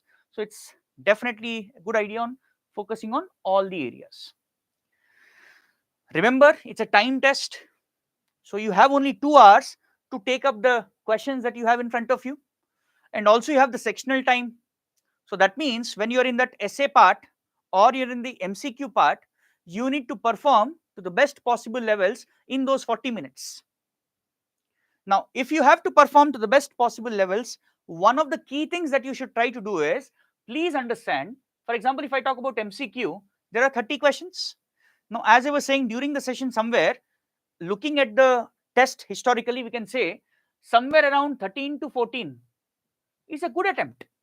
So that means if you get 13 to 14 questions right, of course, I'm assuming some extra questions which may go wrong, 13 to 14 right, that basically is a good attempt.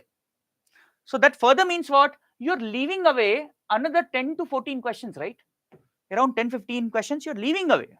So that means when I'm saying it's a time test, so manage your time well, what I'm referring to is, don't waste a lot of time on a question coming from your favorite area.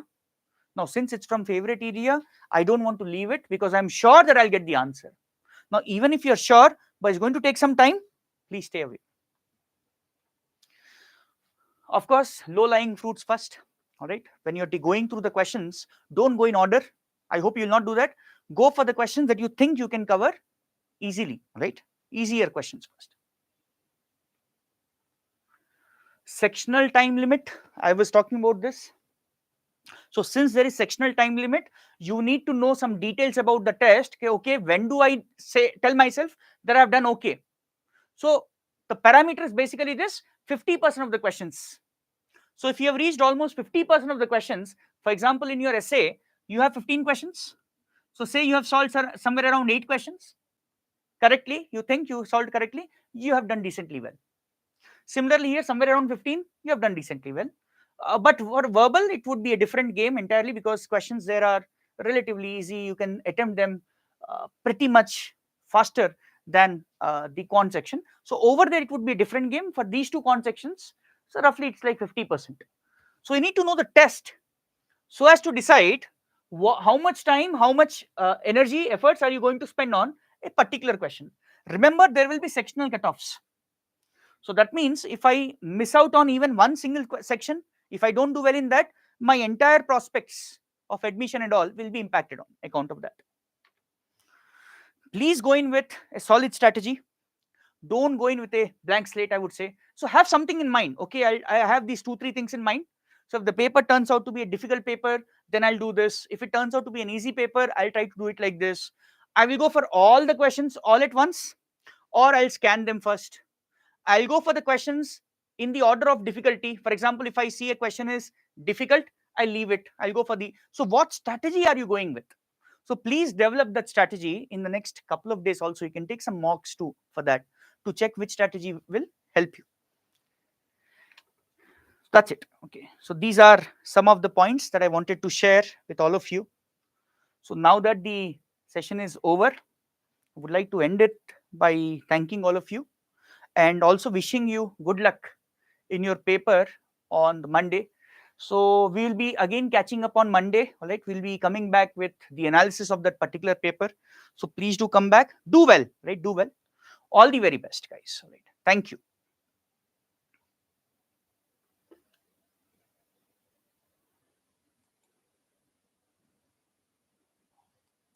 One second. Okay. Thank you. Thank you, everyone.